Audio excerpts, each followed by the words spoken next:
తండ్రి ఉదయకాల thank you lord. ఇక్కడ మనం జరుగుతున్న ప్రార్థనకి నాయన వ్యతిరేకంగా ఏర్పాటు చేసి భారతదేశ బలవంతుడిగిరి ప్రతి దేశ రాష్ట్ర జిల్లా పట్టణ మండల గ్రామ ప్రాంత బలవంతుడిగిరి నజరేయుడైన యేసుక్రీస్తుని బంధిస్తూ వారికి యేసుక్రీస్తు రక్తం చేత విరిచి వేస్తున్నాం. Thank you Jesus, thank you Lord. రీబా శాఖత రగల బరబ. Oh thank you. ప్రతి చాతబడి చెల్లంగి మాంత్రి శక్తి మంత్ర విద్య బలవంతుడిగిరి నజరేయుడైన యేసుక్రీస్తుని బంధిస్తూ వారికి యేసుక్రీస్తు రక్తం చేత విరిచి వేస్తున్నాం. ఇజబెల్ ఆహా వెంతలు తలుపులు ఎనపగడే నజరేయుడైన యేసుక్రీస్తుని పగలగొట్టి బిర్రగొడుతుడు. ఓ థ్యాంక్ యూ లార్డ్. అలాగే అంత్యక్రీస్తుల విధాన శక్తి బలవంతుడిని నజరేయుడైన యేసుక్రీస్తుని బంధిస్తున్నాం. వారికి యేసుక్రీస్తు రక్తం చేత విరిచి వేస్తున్నాం. Thank you. ప్రతి మానవ శక్తి పాతాళపు శక్తి ఘటసర్పపు శిరస్సు నజరేయుడైన యేసుక్రీస్తుని బంధిస్తూ వారికి యేసుక్రీస్తు రక్తం చేత విరిచి వేస్తున్నాం. నేరరూపం చేసే బలవంతుడిని బలహీనపరిచే బలవంతుడిని నజరేయుడైన యేసుక్రీస్తుని బంధిస్తూ వారికి యేసుక్రీస్తు రక్తం చేత విరిచి వేస్తున్నాం. కుటుంబాలకు వ్యతిరేకంగా ఏర్పాటు చేసే మంత్రవిద్య బలవంతుడికి నజరేయుడైన యేసుక్రీస్తుని బంధిస్తూ వారికి యేసుక్రీస్తు రక్తం చేత విరిచి వేస్తున్నాం. చిన్న బిడ్డల వారి ఉన్నతమైన భవిష్యత్తుకు వ్యతిరేకంగా ఏర్పాటు చేసే మంత్రవిద్య బలవంతుడికి నజరేయుడైన యేసుక్రీస్తుని బంధిస్తూ వారికి యేసుక్రీస్తు రక్తం చేత విరిచి వేస్తున్నాం. యవనస్తులు వారి ఉన్నతమైన భవిష్యత్తుకు వ్యతిరేకంగా ఏర్పాటు చేసే మంత్రవిద్య బలవంతుడికి నజరేయుడైన యేసుక్రీస్తుని బంధిస్తూ వారికి యేసుక్రీస్తు రక్తం చేత విరిచి వేస్తున్నాం. Urababa shakata rakula manda ragala barabarabu rabada ragala bada ragala bashakata ragala barabada ragurabu rabada ragala halba rabada ragula manda ragala barisha ragada ragula baraba ఊరాకర ప్రతి ఒక్కరి ప్రయాణ మార్గాలకి రాకపోకలకి వ్యతిరేకంగా ఏర్పాటు చేసే మంత్రి విద్య బలవంతుడికి నజరేయుడైన యేసుక్రీస్తుని బంధిస్తూ వారికి యేసుక్రీస్తు రక్తం చేత విరిచి వేస్తున్నాం. ఊరాందరగల బషగద రొగల బరబద రొగర బల బరబద రొగర బలబా ఓ రాక్లా బ్రా బ్రా బ్రా బ్రా ధరా గ్రా బ్రా దీర్ఘకాల వ్యాధులు రోగాలు షుగర్లు బీపీలు అల్సర్లు క్యాన్సర్లు అరికాలు నడిత గుండె భాగాలు వృద్ధి ద్వారా కాళీబాల మొదలు నరాల్లో కణాల్లో తల భాగాలు మెదడు భాగాలు ప్రతి అవయవ భాగాల మీద దాడి చేసే మంత్రి విద్య బలవంతుడికి నజరేయుడైన యేసుక్రీస్తుని బంధిస్తూ వారికి యేసుక్రీస్తు రక్తం చేత విరిచి వేస్తున్నాం. ఓ నిద్రమత్తు కలిగించే మంత్రి విద్య బలవంతుడికి నజరేయుడైన యేసుక్రీస్తుని బంధిస్తూ వారికి యేసుక్రీస్తు రక్తం చేత విరిచి వేస్తున్నాం.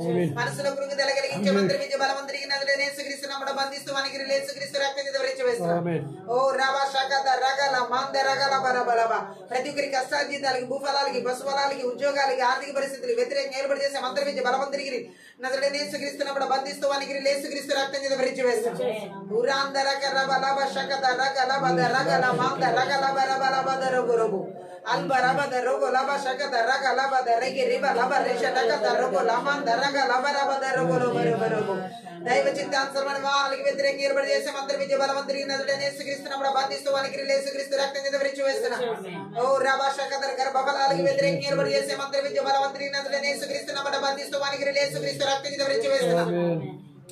ఓ రకాల బషకత రకాల బదరబరబరబరబరబరబరబు పరిచర్యకి సంఘ పరిచర్యకి వ్యతిరేకంగా ఏర్పాటు చేసే మంత్రి విద్య బలవంతుడికి నజరేయుడైన యేసుక్రీస్తుని బంధిస్తూ వారికి యేసుక్రీస్తు రక్తం చేత విరిచి వేస్తున్నాం.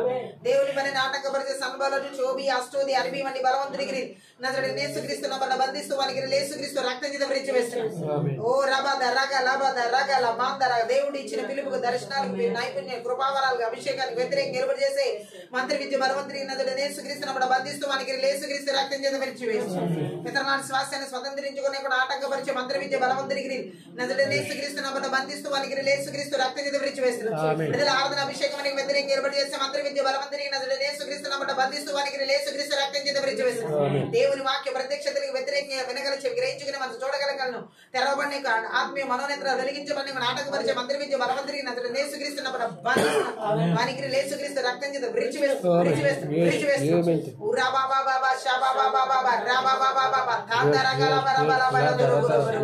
కోపం ఈర్ష్య అసూయ ద్వేష గర్వము తిరుగుబాటు తలపు ఆత్మల క్రియలన్నీ కూడా నజరేయుడైన యేసుక్రీస్తుని బంధిస్తూ వారికి యేసుక్రీస్తు రక్తం చేత విరిచి వేస్తున్నాం.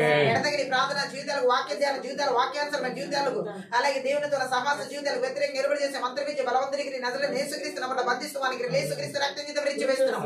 ఓ లాదద రషకత రొగుల మాందర శకత రగల బరబల బరబ ఓ దేశాల్లో రాష్ట్రాల్లో జిల్లాల్లో పట్టణాల్లో నగరాల్లో గ్రామాల్లో పల్లెల్లో మార్పుల ప్రాంతాల్లో ఏర్పాటు చేసే సాతాను బలిపీఠాలు ఇర్మియా 1:10 ప్రకారం కళ్ళకించి వెర్రగొట్టి నాశనం చేస్తున్నాం.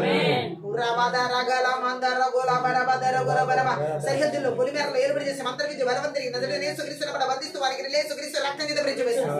ప్రతి ఒక్కరి ప్రాణాత్మ దేహాల ఆలోచన తలంపులు ఉద్దేశాలు కుటుంబాల మీద మీరు ఇచ్చిన జీవులు సమస్త ఎలక్ట్రానిక్ వ్యవస్థ దాడి చేసి మంత్ర విద్య బలవంతుడికి నజరేయుడైన యేసుక్రీస్తు నామమున బంధిస్తూ వారికి యేసుక్రీస్తు రక్తం చేత రిచివేస్తున్నారు ఉరాబా బాబా దరు అల్బరాబా దరు బోలో బరబో ఉరాబా దరగల మందర గరబ లబరిషడ గద రగల బరబలబో అల్బరా దరగల వాషం దరగల ప్రతినిధిమని చీకటి అంతకర దురాత్మ మాయమల దూదిరికి నజరేయుడైన యేసుక్రీస్తు నామమున బంధిస్తూ వారికి యేసుక్రీస్తు రక్తం చేత రిచివేస్తున్నారు ఓ ఆత్మీయ యుద్ధ ప్రార్థనకి విరుద్ధంగా రిమిబనేది వర్ధనమైన శాపనాలు బదిలీ ప్రకారం కొట్టివేశారు దుష్టుని యొక్క అగ్ని బాణాలన్నిటిని నజరేయుడైన యేసుక్రీస్తు నామమున చల్లార్చి వేశారు ఉరాబా దరగల ఆకాశ మండపమున బలవంతుడికి నీరు భూమండపమున దురాత్మ అంతకర శక్తుల ప్రభావాలు గీస్తున్న ఆదేశాలు సంకేతాలు బంధాలు సంఖ్యలు నాడాలు ప్రమాణాలు నజరేయుడైన యేసుక్రీస్తు నామమున యేసు రక్తంలో తెంచివేస్తున్నాం నజరేయుడైన యేసుక్రీస్తు నామమున యేసు రక్తం తెంచివేస్తున్నాం నజరేయుడైన యేసుక్రీస్తు నామమున యేసు రక్తం తెంచివేస్తున్నాం ప్రాణాత్మ దేహాల ఆలోచన తలంపులు ఉద్దేశాలు బిడ్డలు కుటుంబాల సంఘాల సమూహాలు విరిచి నీవులు జీవించడం అన్నిటి కూడా ఓ ప్రతి ఎలక్ట్రానిక్ వస్తువులు అన్నిటి మీద కూడా యేసుక్రీస్తు రక్తం చేత గొర్రెపిల్ల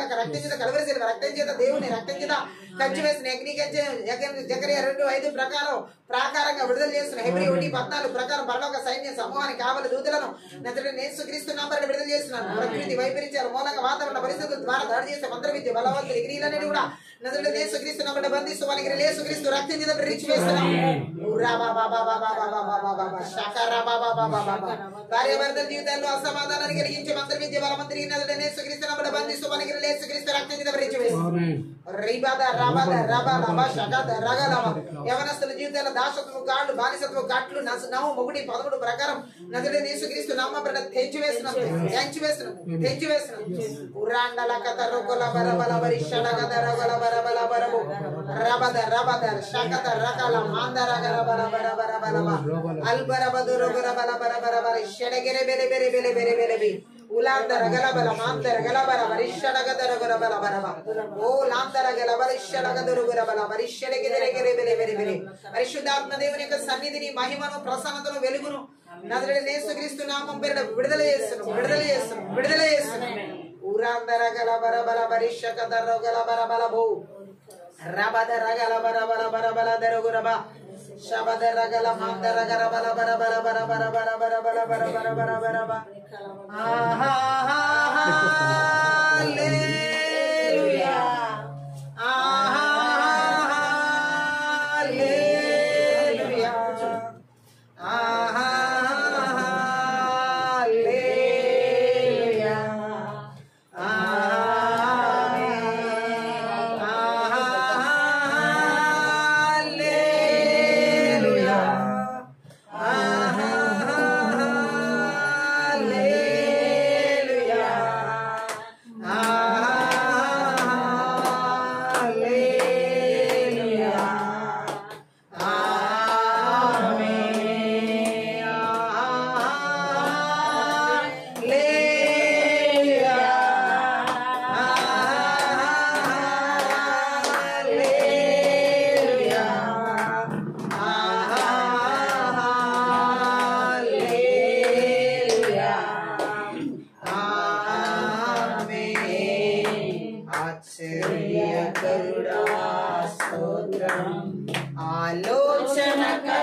ఆలోచనకర్తా స్తోత్రం బలమైన దేవా నిత్యుడగు తండ్రి సమాధాన అధిపతి స్తోత్రం బలమైన దేవా నిత్యుడగు తండ్రి సమాధాన అధిపతి స్తోత్రం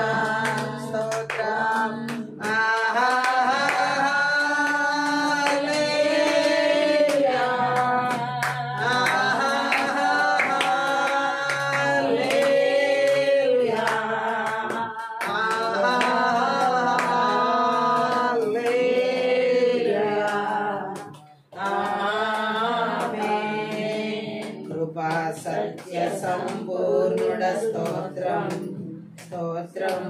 కృపతో రక్షించితివే స్తోత్రం కృపా సత్య సంపూర్ణుడ స్తోత్రం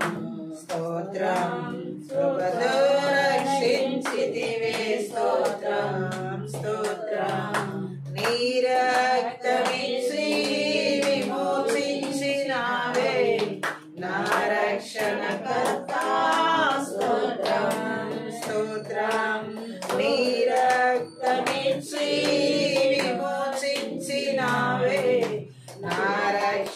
కర్తా స్తోత్రం స్తోత్రం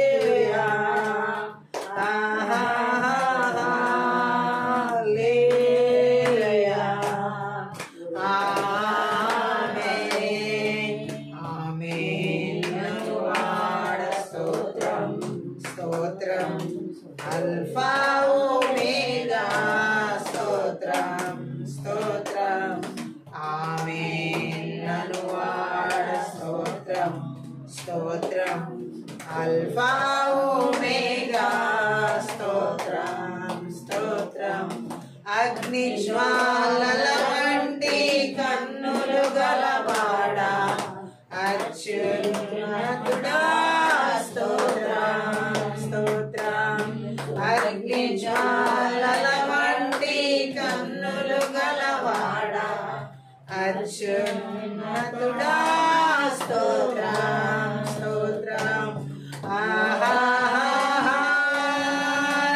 హల్లెలూయా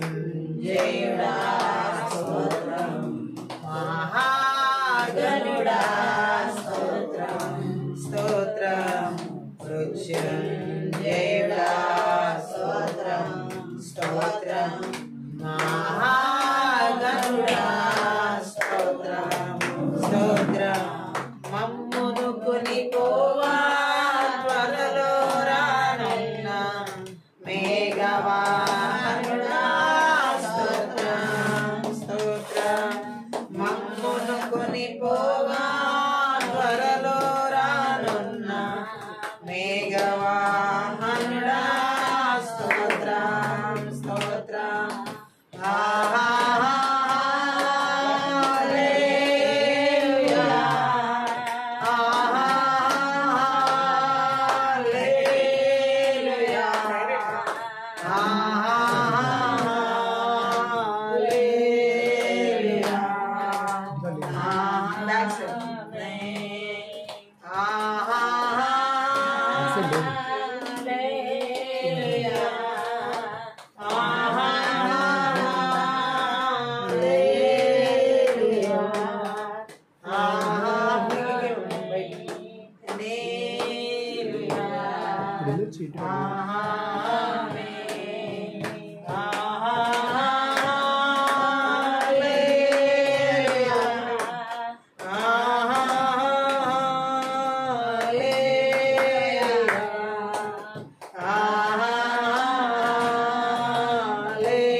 ఆశ్చర్యకరుడా స్తోత్రం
అత్యున్నతుడా స్తోత్రం స్తోత్రం అగ్ని జ్వాలల వంటి కన్నులు గలవాడా అత్యున్నతుడా స్తోత్రం స్తోత్రం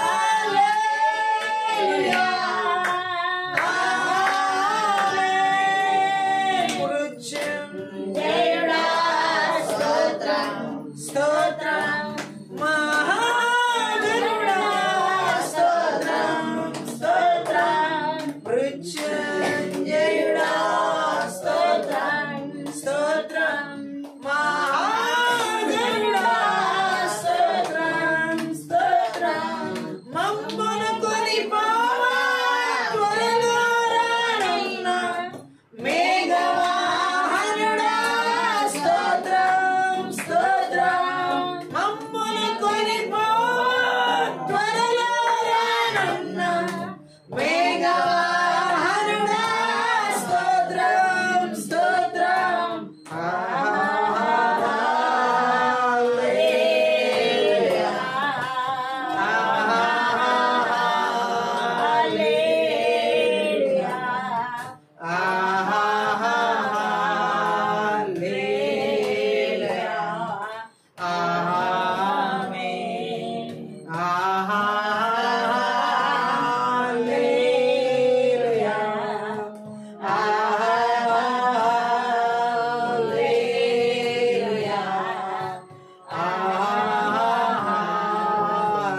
హల్లెలూయా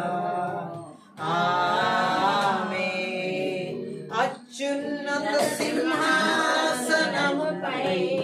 ఆసీనుడవైన దేవా అత్యంత ప్రేమ స్వరూపివి నీవే ఆరాధించును నిన్నే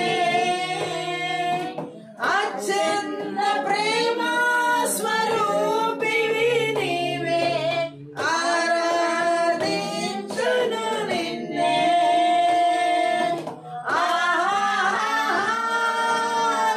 హల్లెలూయా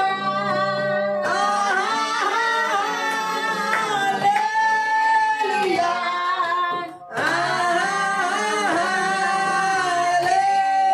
హల్లెలూయా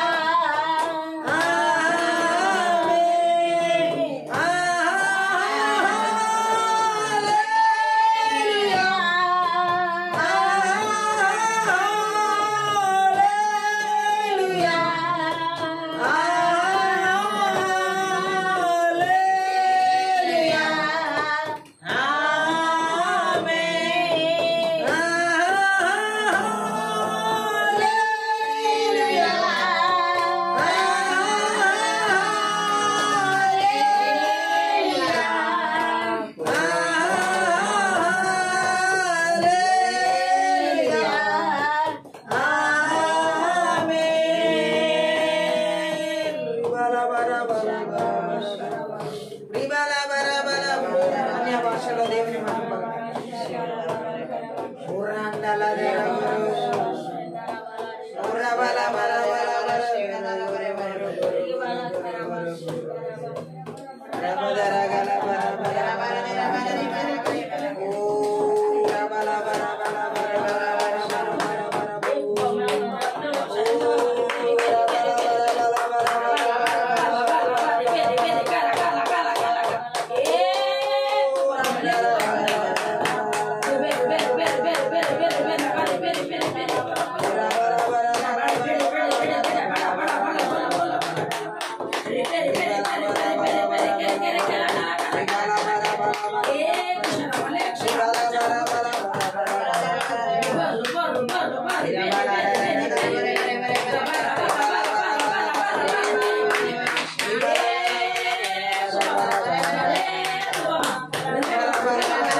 మాటలు వచ్చాయి అసాధ్యమైనది లేదు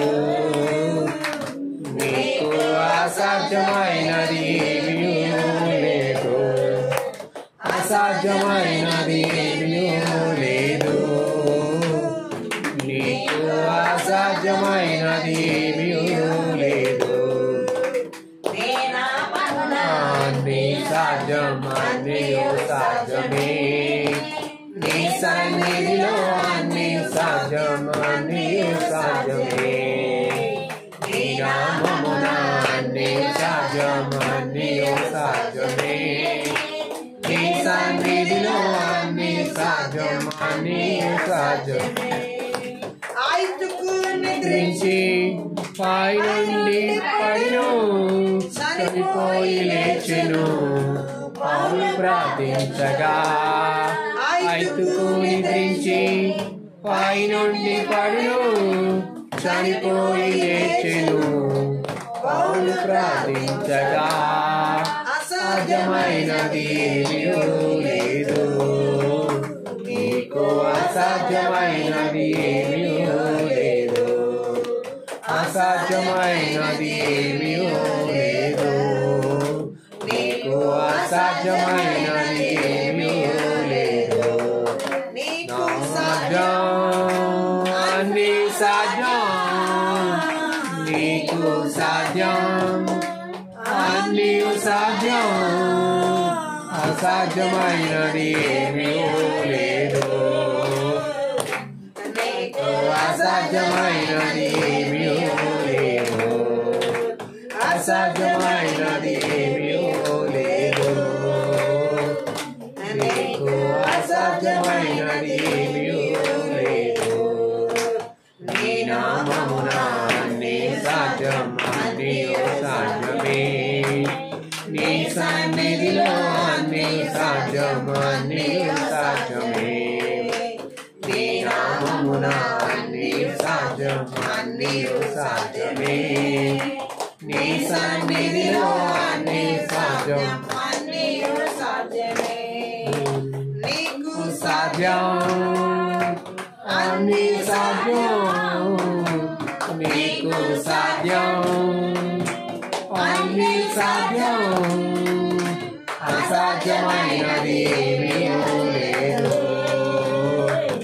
నీకు అసాధ్యమైనది ఏమీ లేదు అసాధ్యమైనది ఏమీ లేదు నీకు అసాధ్యమైనది ఏమీ లేదు అసాధ్యమైనది ఏమీ లేదు నీకు అసాధ్యమైనది ఏమీ లేదు అసాధ్యమైనది ఏమీ లేదు నీకు అసాధ్యమైనది ఏమీ లేదు అసాధ్యమైనది ఏమీ లేదు నీకు అసాధ్యమైనది ఏమీ లేదు అందరూ అసాధ్యమైనది ఏమీ లేదు నీకు అసాధ్యమైనది ఏమీ లేదు అసాధ్యమైనది ఏమీ లేదు నీకు అసాధ్యమైనది ఏమీ లేదు అసాధ్యమైనది ఏమీ లేదు నీకు అసాధ్యమైనది ఏమీ లేదు అసాధ్యమైనది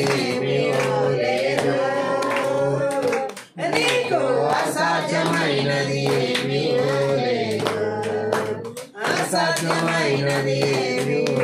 లేదు నీకు అసాధ్యమైనది ఏమీ లేదు అసాధ్యమైనది ఏమీ లేదు నీకు అసాధ్యమైనది ఏమీ లేదు అసాధ్యమైనది ఏమీ లేదు నీకు అసాధ్యమైనది ఏమీ లేదు అసాధ్యమైనది ఏమీ లేదు నీకు అసాధ్యమైనది ఏమీ లేదు అసాధ్యమైనది ఏమీ లేదు నీకు అసాధ్యమైనది ఏమీ లేదు అసాధ్యమైనది ఏమీ లేదు నీకు అసాధ్యమైనది ఏమీ లేదు అసాధ్యమైనది ఏమీ లేదు నీకు అసాధ్యమైనది ఏమీ లేదు అసాధ్యమైనది ఏమీ లేదు నీకు అసాధ్యమైనది ఏమీ లేదు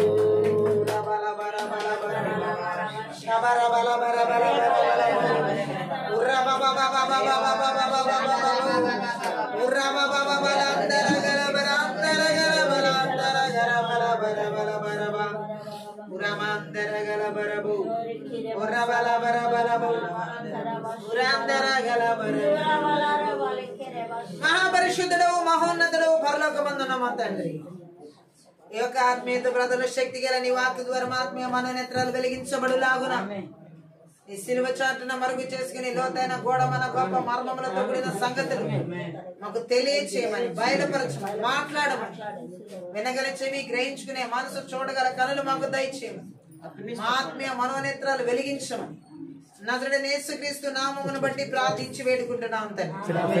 పరిశుద్ధాత్మ దేవుడు ఈ యొక్క మనతో మాట్లాడుతున్న మాటను మనం చూసినట్లయితే మొదటి తెస్సలోనికే పత్రిక 5వ అధ్యాయం 18వ వచనం చదువుతాం. తెస్సలోనికలకు రాసిన మొదటి తెస్సలోనికే పత్రిక 5వ అధ్యాయం 18.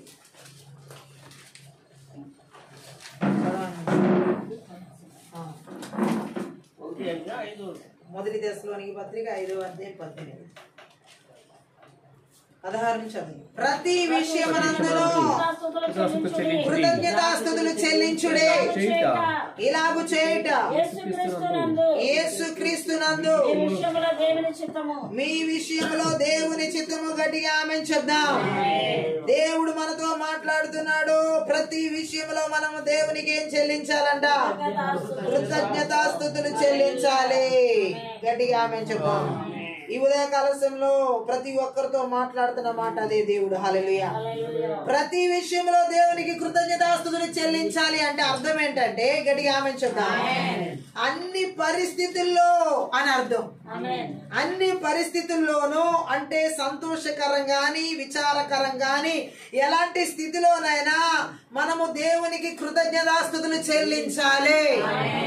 చాలా మంది చేసే పని ఏంటంటే, మనం సంతోషంగా ఉన్నప్పుడు మాత్రమే ఏం చేస్తామంటే కృతజ్ఞతాస్తుతులు చెల్లిస్తాం. కానీ దేవుడు ఏమంటున్నాడు? అన్ని పరిస్థితుల్లో సంతోషకరంగా ఉన్నప్పుడు గాని విచారకరంగా ఉన్నప్పుడు గాని అన్ని పరిస్థితుల్లో మనం దేవునికి కృతజ్ఞతాస్తుతులు చెల్లించాలి.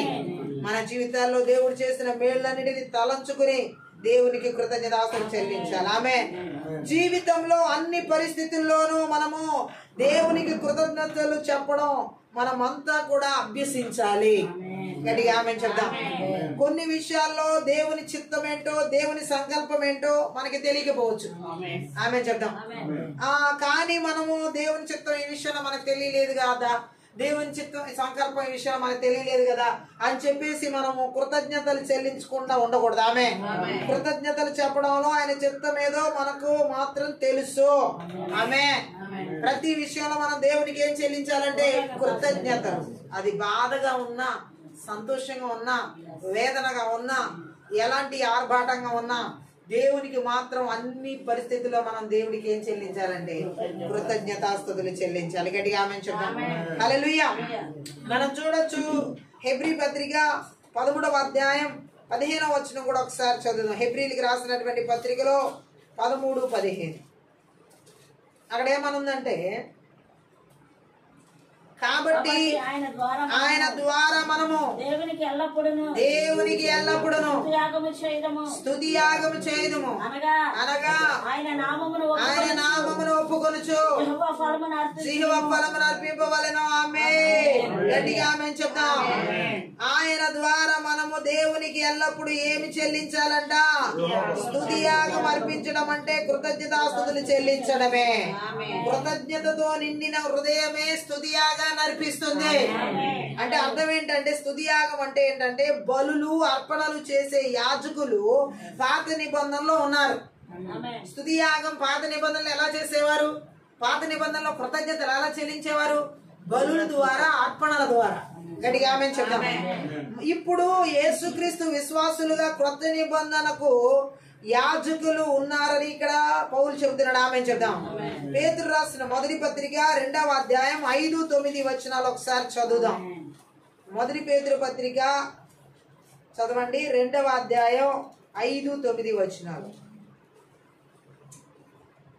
యేసు క్రీస్తు ద్వారా దేవునికి అనుకూలములకు ఆత్మ సంబంధమైన బలులు అర్పించుటకు పరిశుద్ధ యాజకులుగా ఉండునట్లు మీరును సజీవమైన రాళ్ల వలె ఉండి ఆత్మ సంబంధమైన మందిరముగా కట్టబడుచున్నారు. గట్టిగా ఆమేన్ చెప్దాం. 9వ వచనం. అయితే మీరు చీకటిలో నుండి ఆశ్చర్యకరమైన తన వెలుగులోనికి మిమ్మును పిలిచిన వాని గుణాతిశయములను ప్రచురము చేయి నిమిత్తము ఏర్పరచబడిన వంశమును, రాజులైన యాజక సమూహమును, పరిశుద్ధ జనమును, దేవుని సొత్తైన ప్రజలను ఉన్నారు. గట్టిగా ఆమేన్ చెప్దాం. ఎలా ఉన్నామంట మనము? రాజులైన యాజక సమూహం. గట్టిగా ఆమేన్ చెప్దాం. అంటే ఏంటి దేవుడు చెబుతున్నాడు? ప్రకటన గ్రంథం 1వ అధ్యాయం 6వ వచనం కూడా ఒకసారి చదువుదాము. ప్రకటన గ్రంథం 1వ అధ్యాయం 6.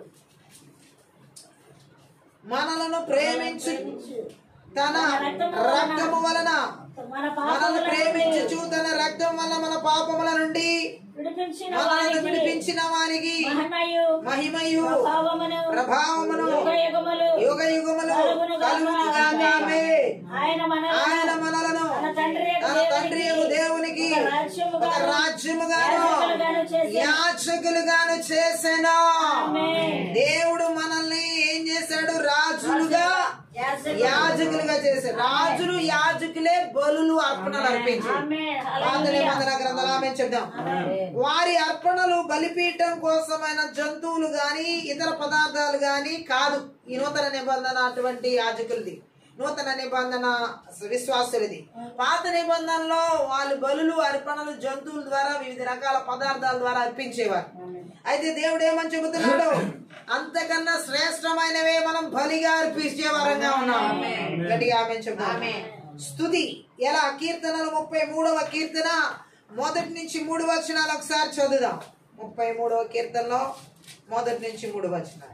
నీతిమంతులారా యెహోవాను బట్టి ఆనందగానము చేయుడి. నీతిమంతులారా యెహోవాను బట్టి ఆనందగానం చేయుడి. స్తుతి చేయుట యథార్థవంతులకు శోభస్కరము. స్తుతి చేయుట యథార్థవంతులకు శోభస్కరము. సితారాతో యెహోవాను స్తుతించుడి.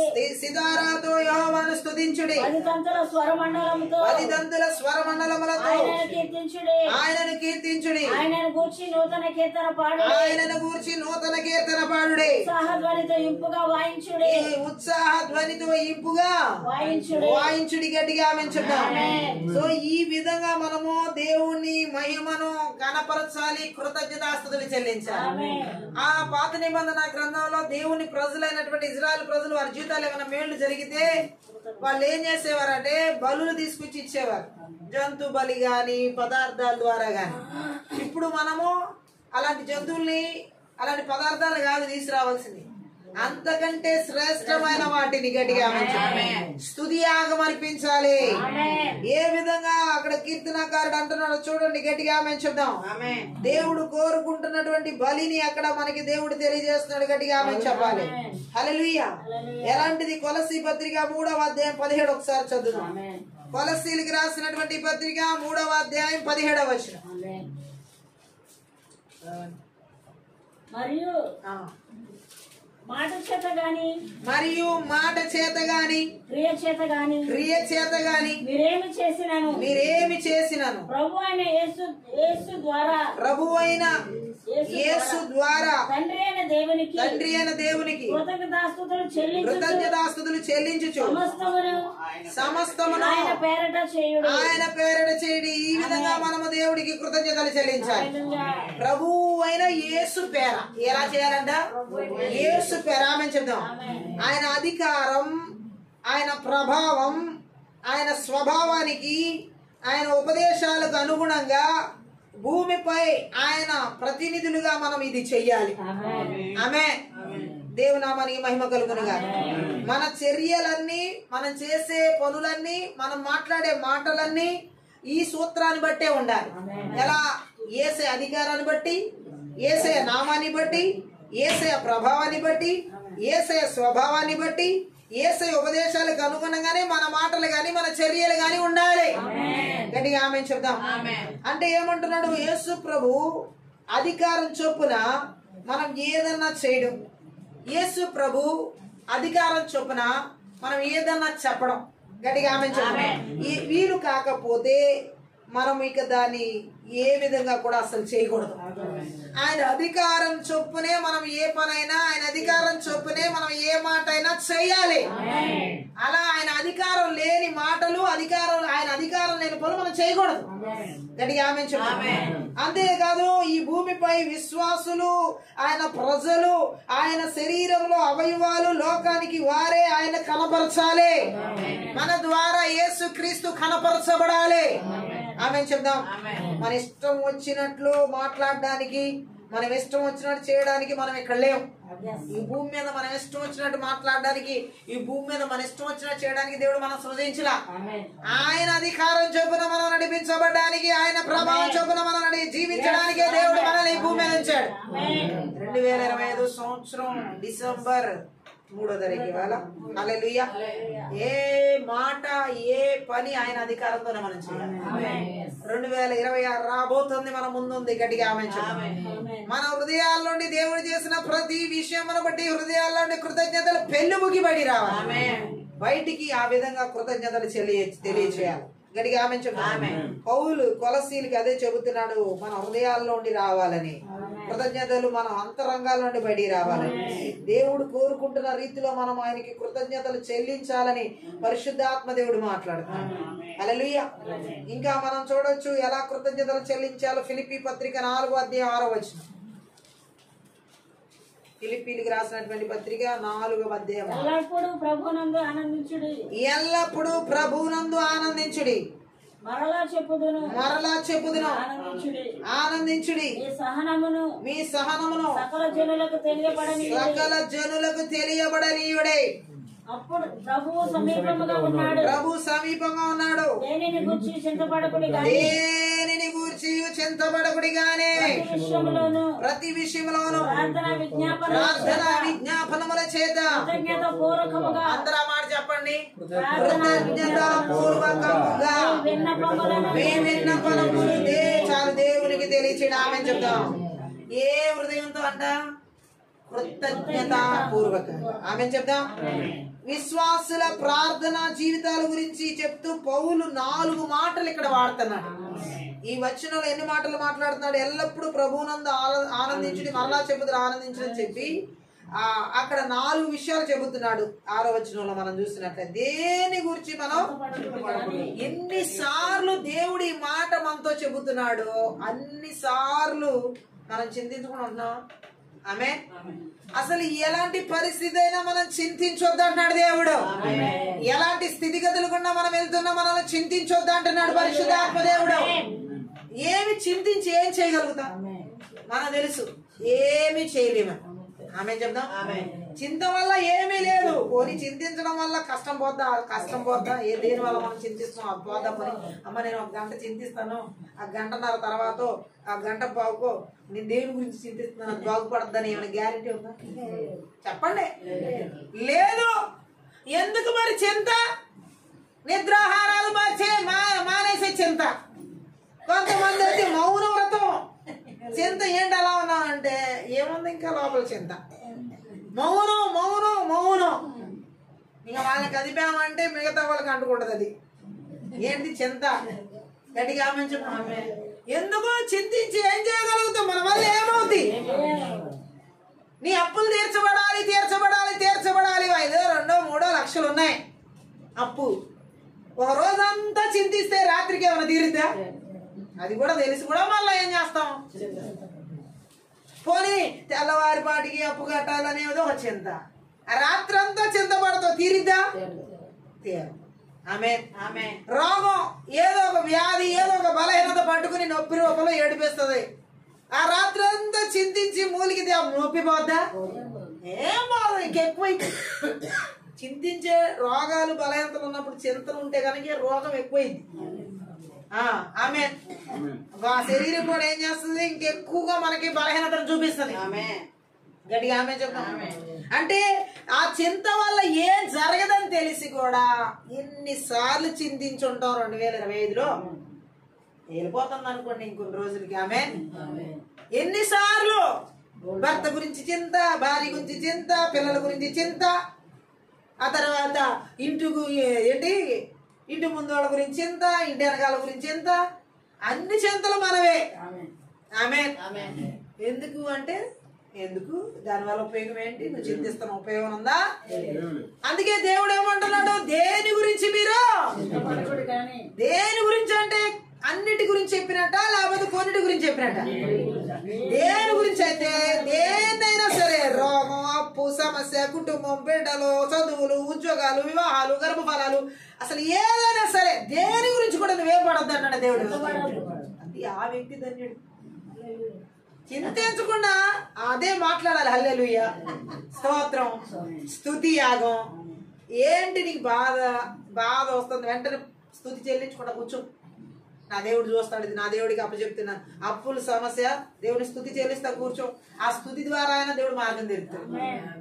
అవునా? ఏం చేయలేకపోతున్నారు? ఇజ్రాయెల్ ప్రజలకి ఎర్ర సముద్రం చూసి వచ్చిందామా మునిగిపోతాం, కుటుంబం అంతా మునిగిపోతాం, అందరం మునిగిపోతాం, చచ్చిపోతాం అందులో పడి. ఈ మోసే తీసుకొచ్చి ఇక్కడ పడేసాడు. ఐగుప్తులో ఎన్ని సమాధులు లేవని ఇక్కడ తీసుకొచ్చాడు అంటున్నారు. నీ జీవితం ఒక సమాధి కాకూడదనే కదా దేవుడు అక్కడి నుంచి విడిపించుకొచ్చాడు. ఆ బానిసత్వ కట్టలుండి ఆ ఎర్ర సముద్రం వరకు వెళ్ళిన తర్వాత అందరూ తడబడుతున్నారు, అందరూ భయపడుతున్నారు, అందరూ చింతిస్తున్నారు. యెహోవా అనుగ్రహించు రక్షణ వరకు నిలిచి చూడండి. ఈ ఒక్క మాటతో అందరిని పంపించారు. మనమంతా చాలా నేర్చుకోవాల్సింది ఏంటంటే ఊరకేనే నిలబడాలి. ఆ పొంగులాగా సునామీలాగా అలలు ఓ సమస్యలు రేగుతున్నప్పుడు దేవుడి వైపు చూసి ఆ నిలబడు, అద్భుతం జరగబోతుంది. ప్రభా నా దిక్కు, నా ఆలోచన, నా గురి అన్ని నువ్వే. ఏం చేసినా నీకే స్తోత్రం, ఏం జరిగినా నీకే స్తోత్రం. ఈ ఒక్క మాట అని నువ్వు నిలబడు, ఏం చేస్తాడని చూపిస్తాడు. అది అంటావా మనం? అంటావా?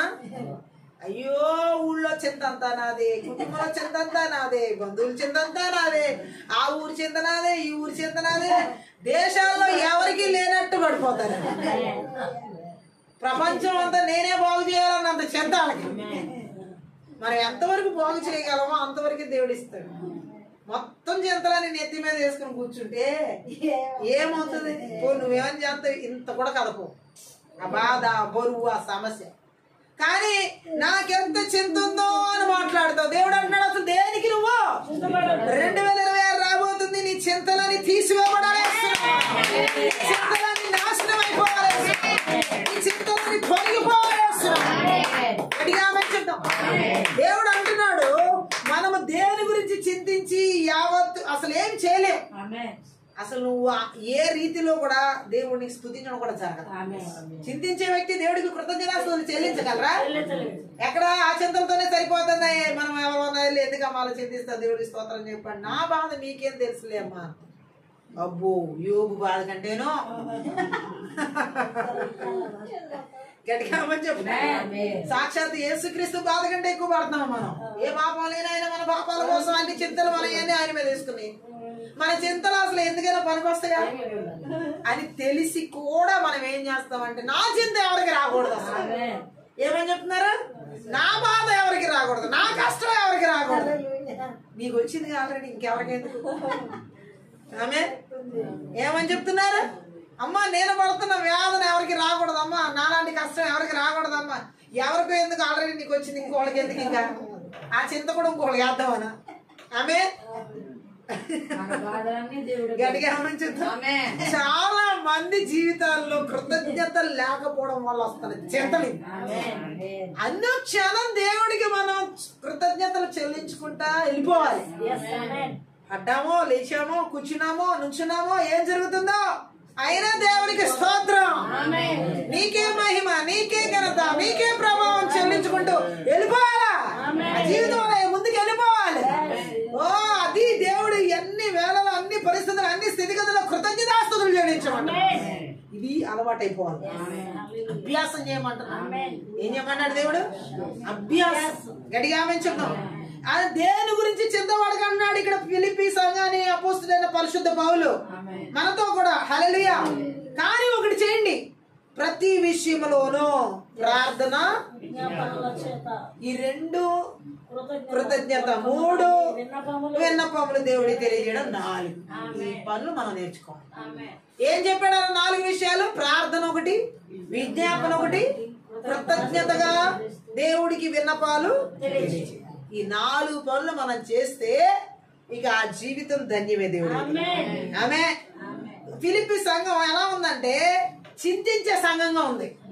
ఫిలిప్పీ సంఘం ఎలా ఉందంటే అన్ని విషయాలు, అన్ని చింతలు అనుభవిస్తున్న సంఘంగా ఉంది. అందుకే అంటున్నాడు, ఎందుకు అన్నిటి గురించి ఆ చింతలు నీకు? దేని గురించి ఏం పడద్దు? చింత పడద్దు. షుగర్ ఉందా? చింత పడమా. బీపీ ఉందా? చింత పడమా. లేదు. హల్లెలూయా. చింత లేని వ్యక్తికే లేదు అన్న మాట వస్తుంది. చింతించే ఇదేంటి, ఇది ఇప్పుడు 300 చూపించింది, 400 చూపించింది కాదు. ఏమీ లేదు. ఈ చూసే చాలా మందికి పెరిగిపోతున్నాయి. ఈ కాదు మనం చూడాల్సింది ఎవరినే, ఈ శరీరాన్ని సృష్టించిన, ఈ అవయవ భాగాలను సృష్టించిన యేసు వైపు చూడాలి. ఆయనే చూసుకుంటాడు. నేను దేని గురించి చింతించను, నాకెందుకు చింత. గట్టిగా ఆమె చెప్తాం. బిడ్డల గురించి చింత అవసరమా? గట్టిగా ఆమె చెప్తాం. నీ సంతతి మీద నా ఆత్మను కుమ్మరిస్తాను, నీకు పుట్టిన వారు నేను ఆశీర్వదిస్తాను. అంత గొప్ప వాగ్దానం చేశాడే దేవుడు, మనకెందుకు చింత? నేనేం చేస్తానమ్మా, తిని దేవుడు గొప్పమన్నాడు అన్నాడు. గట్టిగా ఆమె చింతించొద్దు, బిడ్డల గురించి చింతించొద్దు. మనం చింతించడం వల్ల ఏం జరుగుతుంది? కానీ ఒకటి చేయి, ప్రార్థన. దేని కొరకు చింత వస్తుందో దాని కొరకు ప్రార్థన, విజ్ఞాపన. తర్వాత ఏం చేయాలన్నాడు దేవుడు? కృతజ్ఞతాస్తుతులతో దేవుడికి వినండి. ఈ 4 విషయాలు మనం నేర్చుకోవాలి. ఈ 4 విషయాలు ఫిలిప్పీ సంఘాలాగా మనం అభ్యసించాలి. పౌలు అంటున్నాడు, ప్రార్థన చేయి. చింతించే సమయం పోగొట్టుకోవడం కంటే ప్రార్థించి ఆ చింతను దూరం చేసుకోవాలి. గట్టిగా ఆమె చెప్తాం. మనకి ఎప్పుడు ప్రార్థన రాదంటే ఖచ్చితంగా చింతించే టైంలోనే రా. అందుకే దేవుడు ఏమంటున్నాడు? ప్రార్థన చేయి. చింతను తీసివేసి ఏం చేయమన్నాడు? ప్రార్థన చేయి. ప్రార్థన ఎందుకు చేయమన్నాడు? విజ్ఞాపన అంటే ఏంటో ఇక్కడ మనం చూడొచ్చు. గట్టిగా ఆమె చూద్దాం. ఒక అవసరత గురించి మాట్లాడడం దేన్ని సూచిస్తుందంటే, హల్లెలూయా, చూడండి, మనం దేవునితో మనం మాట్లాడే వాటన్నిటినీ కలిపి ప్రార్థన అంటాం. దేవుడితో మనం మాట్లాడే మాటలన్నీ కలిపి ఏమవుతుంది? ప్రార్థన అయితే. గట్టిగా ఆమె విజ్ఞాపన అంటే ఒక అవసరతను గుర్తించి మాట్లాడడం. ఒక వ్యక్తి గురించో, ఒక సమస్య గురించో, ఇతరుల గురించి, మనం ఏదో ఒక అంశం గురించి, ఎవరన్నా బాగా మన కోసం ప్రార్థన చేయండి, లేకపోతే పలానా విషయం కోసం ఏమన్నా ప్రార్థన చేయండి, అది ఒక అంశం. అలా మనం చేస్తున్నామే, దాన్ని విజ్ఞాపన అంటారు. మనం దేవుడితో మాట్లాడే దాన్ని ఏమంటారు? ప్రార్థన అంటారు. ఆమె చింతించే వ్యక్తి దేవుడితో మాట్లాడతాడా? మాట్లాడు. పోనీ చింతించే వ్యక్తి ఎవరన్నా వచ్చి నా కోసం ప్రార్థన చేయడానికి చేయగలరా? చేయలేదు. అసలు ఈ 2 తర్వాత కృతజ్ఞతలు అన్నాడు. కృతజ్ఞత చెల్లించడం ఉంటుందా? ఉండదు. ఇక అసలు విన్నపాలు దేవుడి చెప్పడం అనేది ఉంటుందా? ఉండదు. బాలలకి చెప్పుకుంటా ఉంటారు అనమాట. ఎవరు తీర్చలేరు. నీకు తెలుసా? అది నీ బంధువులు తీర్చగలరా?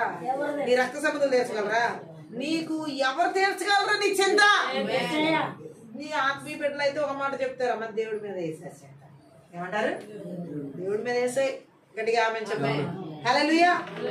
కొంతమంది అలా కాదు, నేనే వేసుకుంటా, నేనే మోసుకుంటా, నేనే పడతా, నేనే అనిగిపోతా అంటారు. దేవుడు ఏమంటున్నాడు? నా మీద వేయండి. నామే గట్టిగా ఆమె చెప్తాం. ఈ కుటుంబ చింతలన్నీ నాకే పట్టింది, ఈ ఉద్యోగ చింత అంతా నాకే పట్టింది, ఈ ఇంటిని పోషించడం నాకే పట్టింది, దూషించడం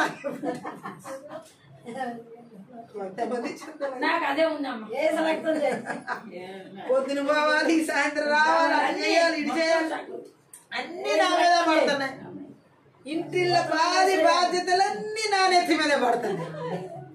నువ్వు ధన్యురాలు, ధన్యుడివి, నీ మీద పడతానే అంటే. కానీ నువ్వు అది చింతగా తీసుకోకూడదు, బాధ్యతగా తీసుకోకూడదు. దేవుడికి ప్రార్థన చేయాలి. ఆ కుటుంబం కొరకు, ఆ సమస్యల కొరకు, ఆ బిడ్డల కొరకు, ఆ స్థితిగతుల కొరకు అలాగే విజ్ఞాపన చేయాలి. కృతజ్ఞతాపూర్వకం. ఎందుకంటే వాళ్ళకి ఆ పరిస్థితి లేదు, నీకుంది. ఆమె చెప్దాం. కాబట్టి మనం ఏం చేయాలంటే ఆ విజ్ఞాపన చేయాలి. హల్లెలూయా. విన్నపాలంటే మనం కోరిన వాటిని స్పష్టమైన భాషలో వెల్లడించేవి. ఆమె చెప్దాం. హల్లెలూయా. మనం కోరుకున్న దాన్ని స్పష్టంగా దేవుడి దగ్గర మాట్లాడటమే విన్నపం అంటే. గట్టిగా ఆమె చెప్దాం. వీటన్నిటిని మనము ఎలా చేయాలో ఇక్కడ ఆ యొక్క పౌలు చెబుతున్నాడు. గట్టిగా ఆమె చెప్దాం. ఎలా చెబుతున్నాడు మనం చూడొచ్చు. ఫిలిప్పీ పత్రిక 1వ అధ్యాయం 9 నుంచి 11 వచనాలు కూడా ఒకసారి చదువుదాం. 1వ అధ్యాయంలో 9 నుంచి 11 వచనాలు. మీరు శ్రేష్టమైన కార్యములను వివేచింపగలవారగుటకు మీ ప్రేమ తెలివితోను సకల విధములైన అనుభవ జ్ఞానముతోను కూడినదై అంతకంతకు అభివృద్ధి పొందవలనని ఇందువలన దేవునికి మహిమయు స్తోత్రములు కలుగునట్లు మీరు యేసుక్రీస్తు వలనైనా నీతి ఫలములతో నిండుకొనిన వారై క్రీస్తు దినమునకు నిష్కపటులను నిర్దోషులు కావాలని ప్రార్థించుచున్నాను. గట్టిగా ఆమేన్ చెప్దాం.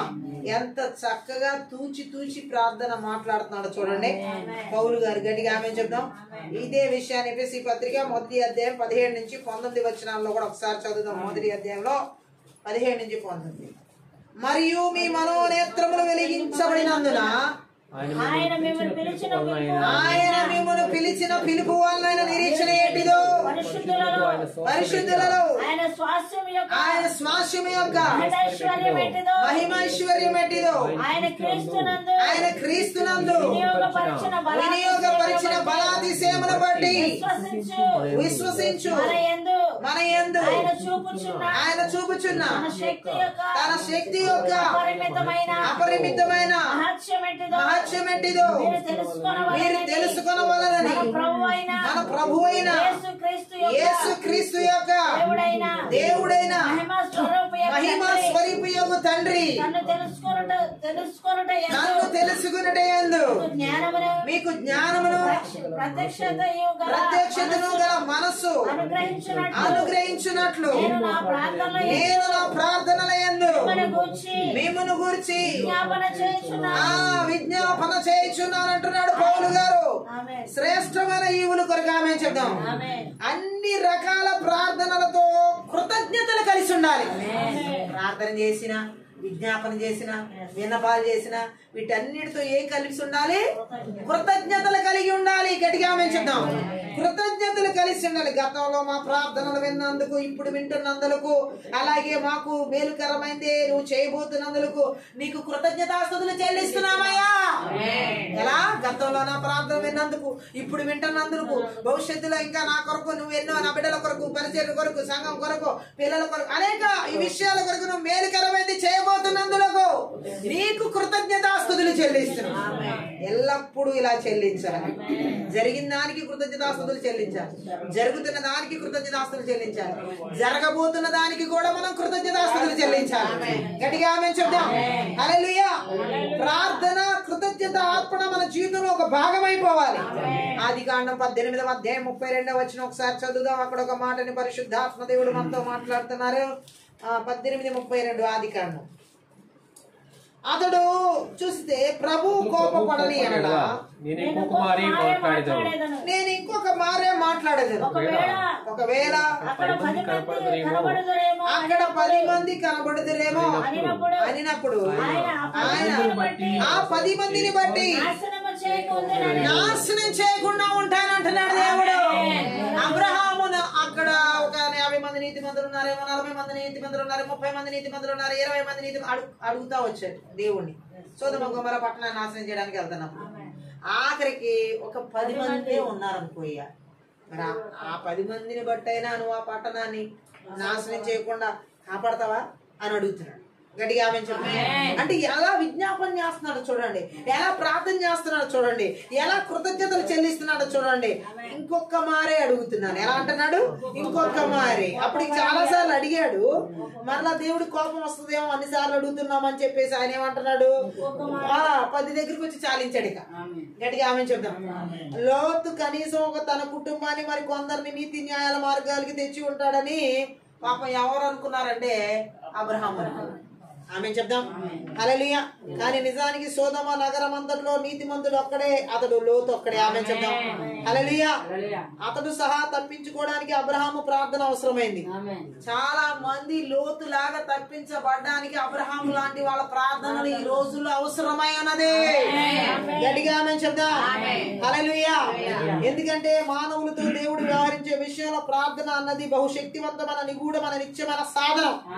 కాబట్టి మనము చింతించకుండా ఏం చేయాలంటే, అయ్యో సొదొమ గొమొర్రా పట్టణాన్ని నాశనం చేయడానికి వెళ్దామా? యేసు ప్రభు చెప్పేశాడు కదా ఎవరికి? అబ్రహాంకి. విందు తిన్న తర్వాత అమ్మో అక్కడ నా అన్న కొడుకున్నాడు, మేనల్లుడు ఉన్నాడు. ఏ పట్టణంలో? సొదొమ గొమొర్రాలో. ఆ పట్టణాన్ని దేవుడు నాశనం చేయడానికి వెళ్తున్నాడా? అయ్యో వాడి ఇల్లు ఎలా, వాని భార్య, వారి పిల్లలు ఏమైపోతారు అని బాధపడుతూ ఏడుస్తూ చింతిస్తూ ఉన్నాడు అబ్రహాము. చెప్పండి. ఆ సోదమ గొమొర్ర పట్టణంలో అన్న కొడుకు లోతున్నాడు, మేనల్లుడు ఉన్నాడు సంగతి అబ్రహాముకి తెలిసి ఏం చింతిస్తా కూర్చోాలా, లేకపోతే అయ్యో ఎలా ప్రభు అని చెప్పి అడగల, కానీ ప్రార్థన చేస్తున్నాడు, విజ్ఞాపన చేస్తున్నాడు. అలాగే విన్నపాలు వెల్లడించుకుంటున్నాడు, కృతజ్ఞతతో కలిపి మాట్లాడుతున్నాడు.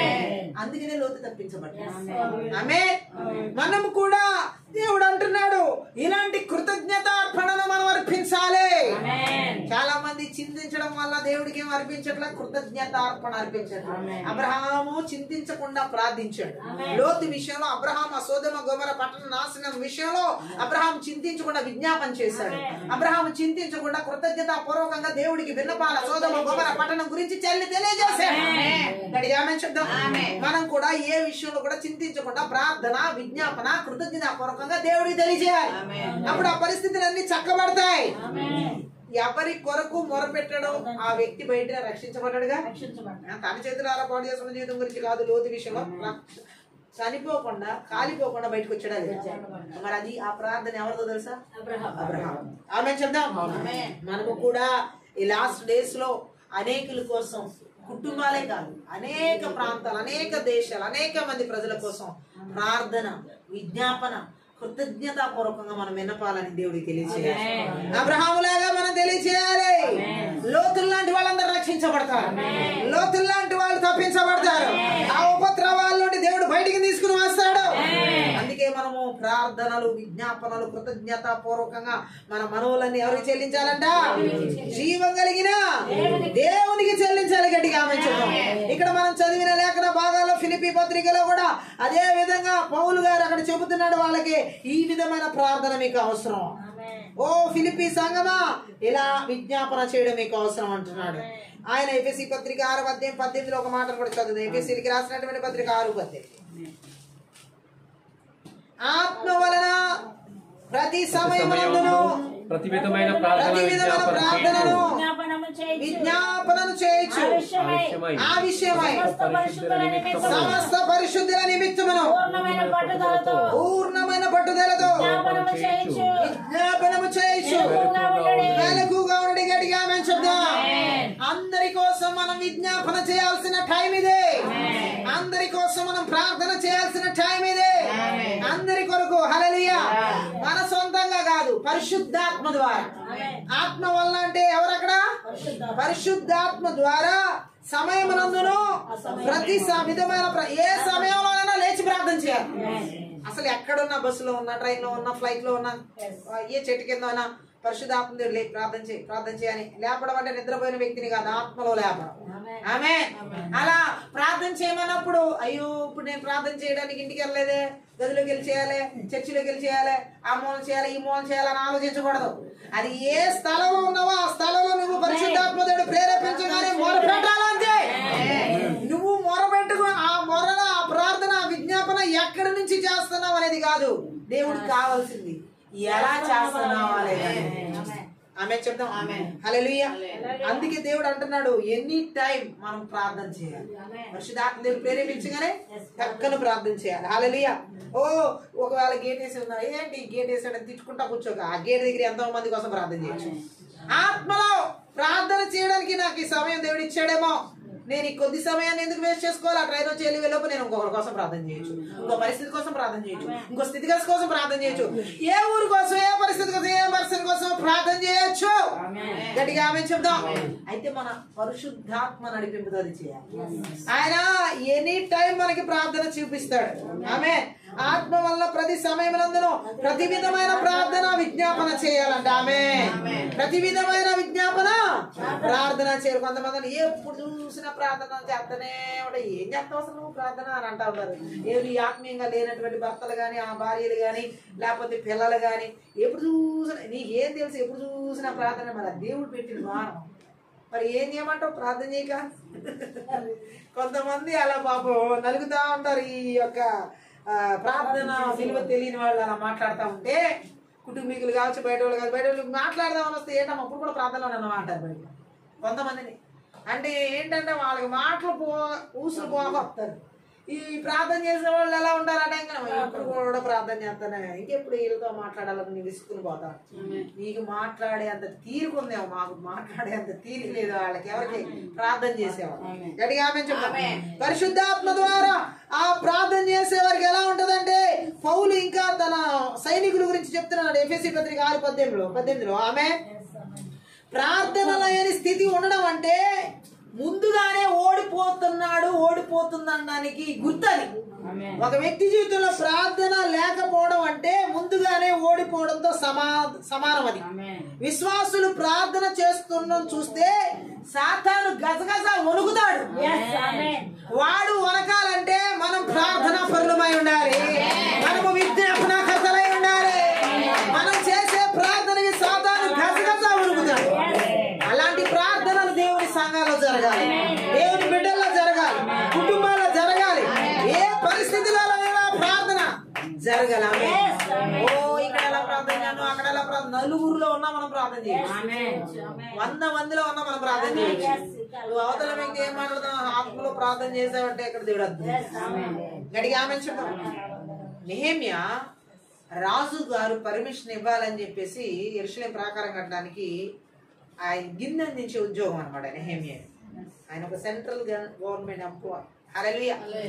అయితే రాజు దగ్గరికి వెళ్ళి గిన్నె అందిస్తూ రాజుగారు అంటున్నాడు, ఏంటి ఎప్పుడు ఉన్నట్లేదే, నీ ముఖం విచారంగా ఉంది అన్నాడా నెహెమ్యా. ఈలోపు ఆయన లోపల ఏమని ప్రార్థన చేస్తున్నాడో తెలుసా, రాజుగారు యెరూషలేము ప్రాకారం కట్టడానికి పర్మిషన్ ఇవ్వాలి అని. పైకి ఏం మాట్లాడుతున్నాడంటే రాజుగారితో, నా జనులందరూ పితరులందరూ ఆ స్వాస్థ్యం యెరూషలేము ప్రాకారం పడిపోతే నాకు ఎలా సంతోషం ఉంటానని చెప్తూ లోపల ఏమని అడిగాడు దేవుడిని, ఆ రాజు పర్మిషన్ ఇవ్వాలని అడిగాడు. బయటేమో ఆయనతో మాట్లాడుతున్నాడు, లోపల దేవుడితో మాట్లాడుతున్నాడు. ఈ అనుభవాలు మనకు ఎవరితో మాట్లాడుతున్నా సరే, అది దేని గురించి మాట్లాడుతున్నా సరే, లోపల నువ్వు దేవుడితో మాట్లాడితే అది ప్రార్థన. అలా కూడా మనం చేయగలగాలి. నెహెమ్యా అనుభవం, ప్రార్థన అనుభవం. హల్లెలూయా. ఆయన ఏమైనా స్పెసిఫిక్ గా ఆ రాజుగారితో మాట్లాడేసి దేవుడితో మాట్లాడని చూడండి అసలు ఎలా మాట్లాడుతున్నాడు. అక్కడ మనిషితో మాట్లాడుతున్నావు, ఒక దేవుడితో మాట్లాడుతున్నాడు. ఎంత గొప్ప అనుభవం. ఆమె మన జీవితాల్లో ఇలాంటి అనుభవాలు కలిగి ఉండాలని పరిశుద్ధాత్మ దేవుడు మాట్లాడుతున్నాడు. ప్రార్థన అనుభవం. హల్లెలూయా. ప్రార్థన లేకపోతే ఓడిపోయినట్టే మన జీవితం. అందుకనే దేవుడు ప్రార్థన అభిషేకంతో నింపబడాలని దేవుడు కోరుకుంటున్నాడు. ప్రార్థనతో మనము ప్రతి సర్వాంగ కవచాన్ని ధరించాలి. ప్రార్థనతోనే మనం శత్రువుని జయించడానికి నిలబడాలి. ప్రార్థనతోనే మనము ఆ శత్రు క్రియలను లయపరచాలి. ఒక ప్రార్థన పనిచేస్తే సాతానుని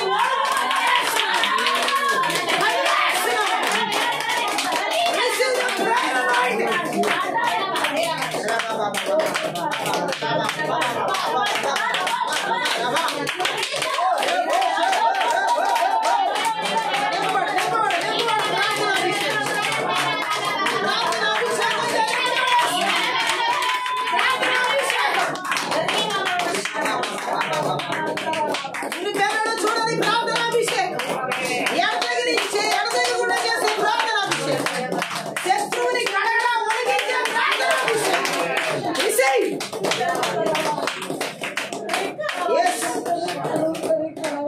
ప్రార్థనా పరులను చూస్తే ఒడుగుతాడు, వాడిని ఒడికించే ప్రార్థన.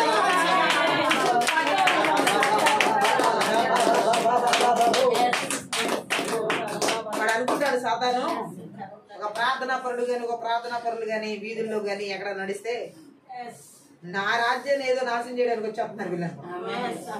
ఎక్కడ వాడు గూడు పుటాని పెట్టాడో అది నాశనం అయిపోద్దని వాడికి తెలుసు. ప్రార్థనా పరులు అటు నడుస్తుంటే కనుక ఆ వీధులు ఆశీర్వదించబడతాయి, ఆ దేశాలు ఆశీర్వదించబడతాయి, ఆ కుటుంబాలు ఆశీర్వదించబడతాయి, ఆ ప్రాంతాలు ఆశీర్వదించబడతాయి. యేసు నామములో మారు మనసులోకి నడిపించబడతాయి. మనం అవి చూడబోతున్నాం. ప్రార్థనా పరులు నడుస్తుంటే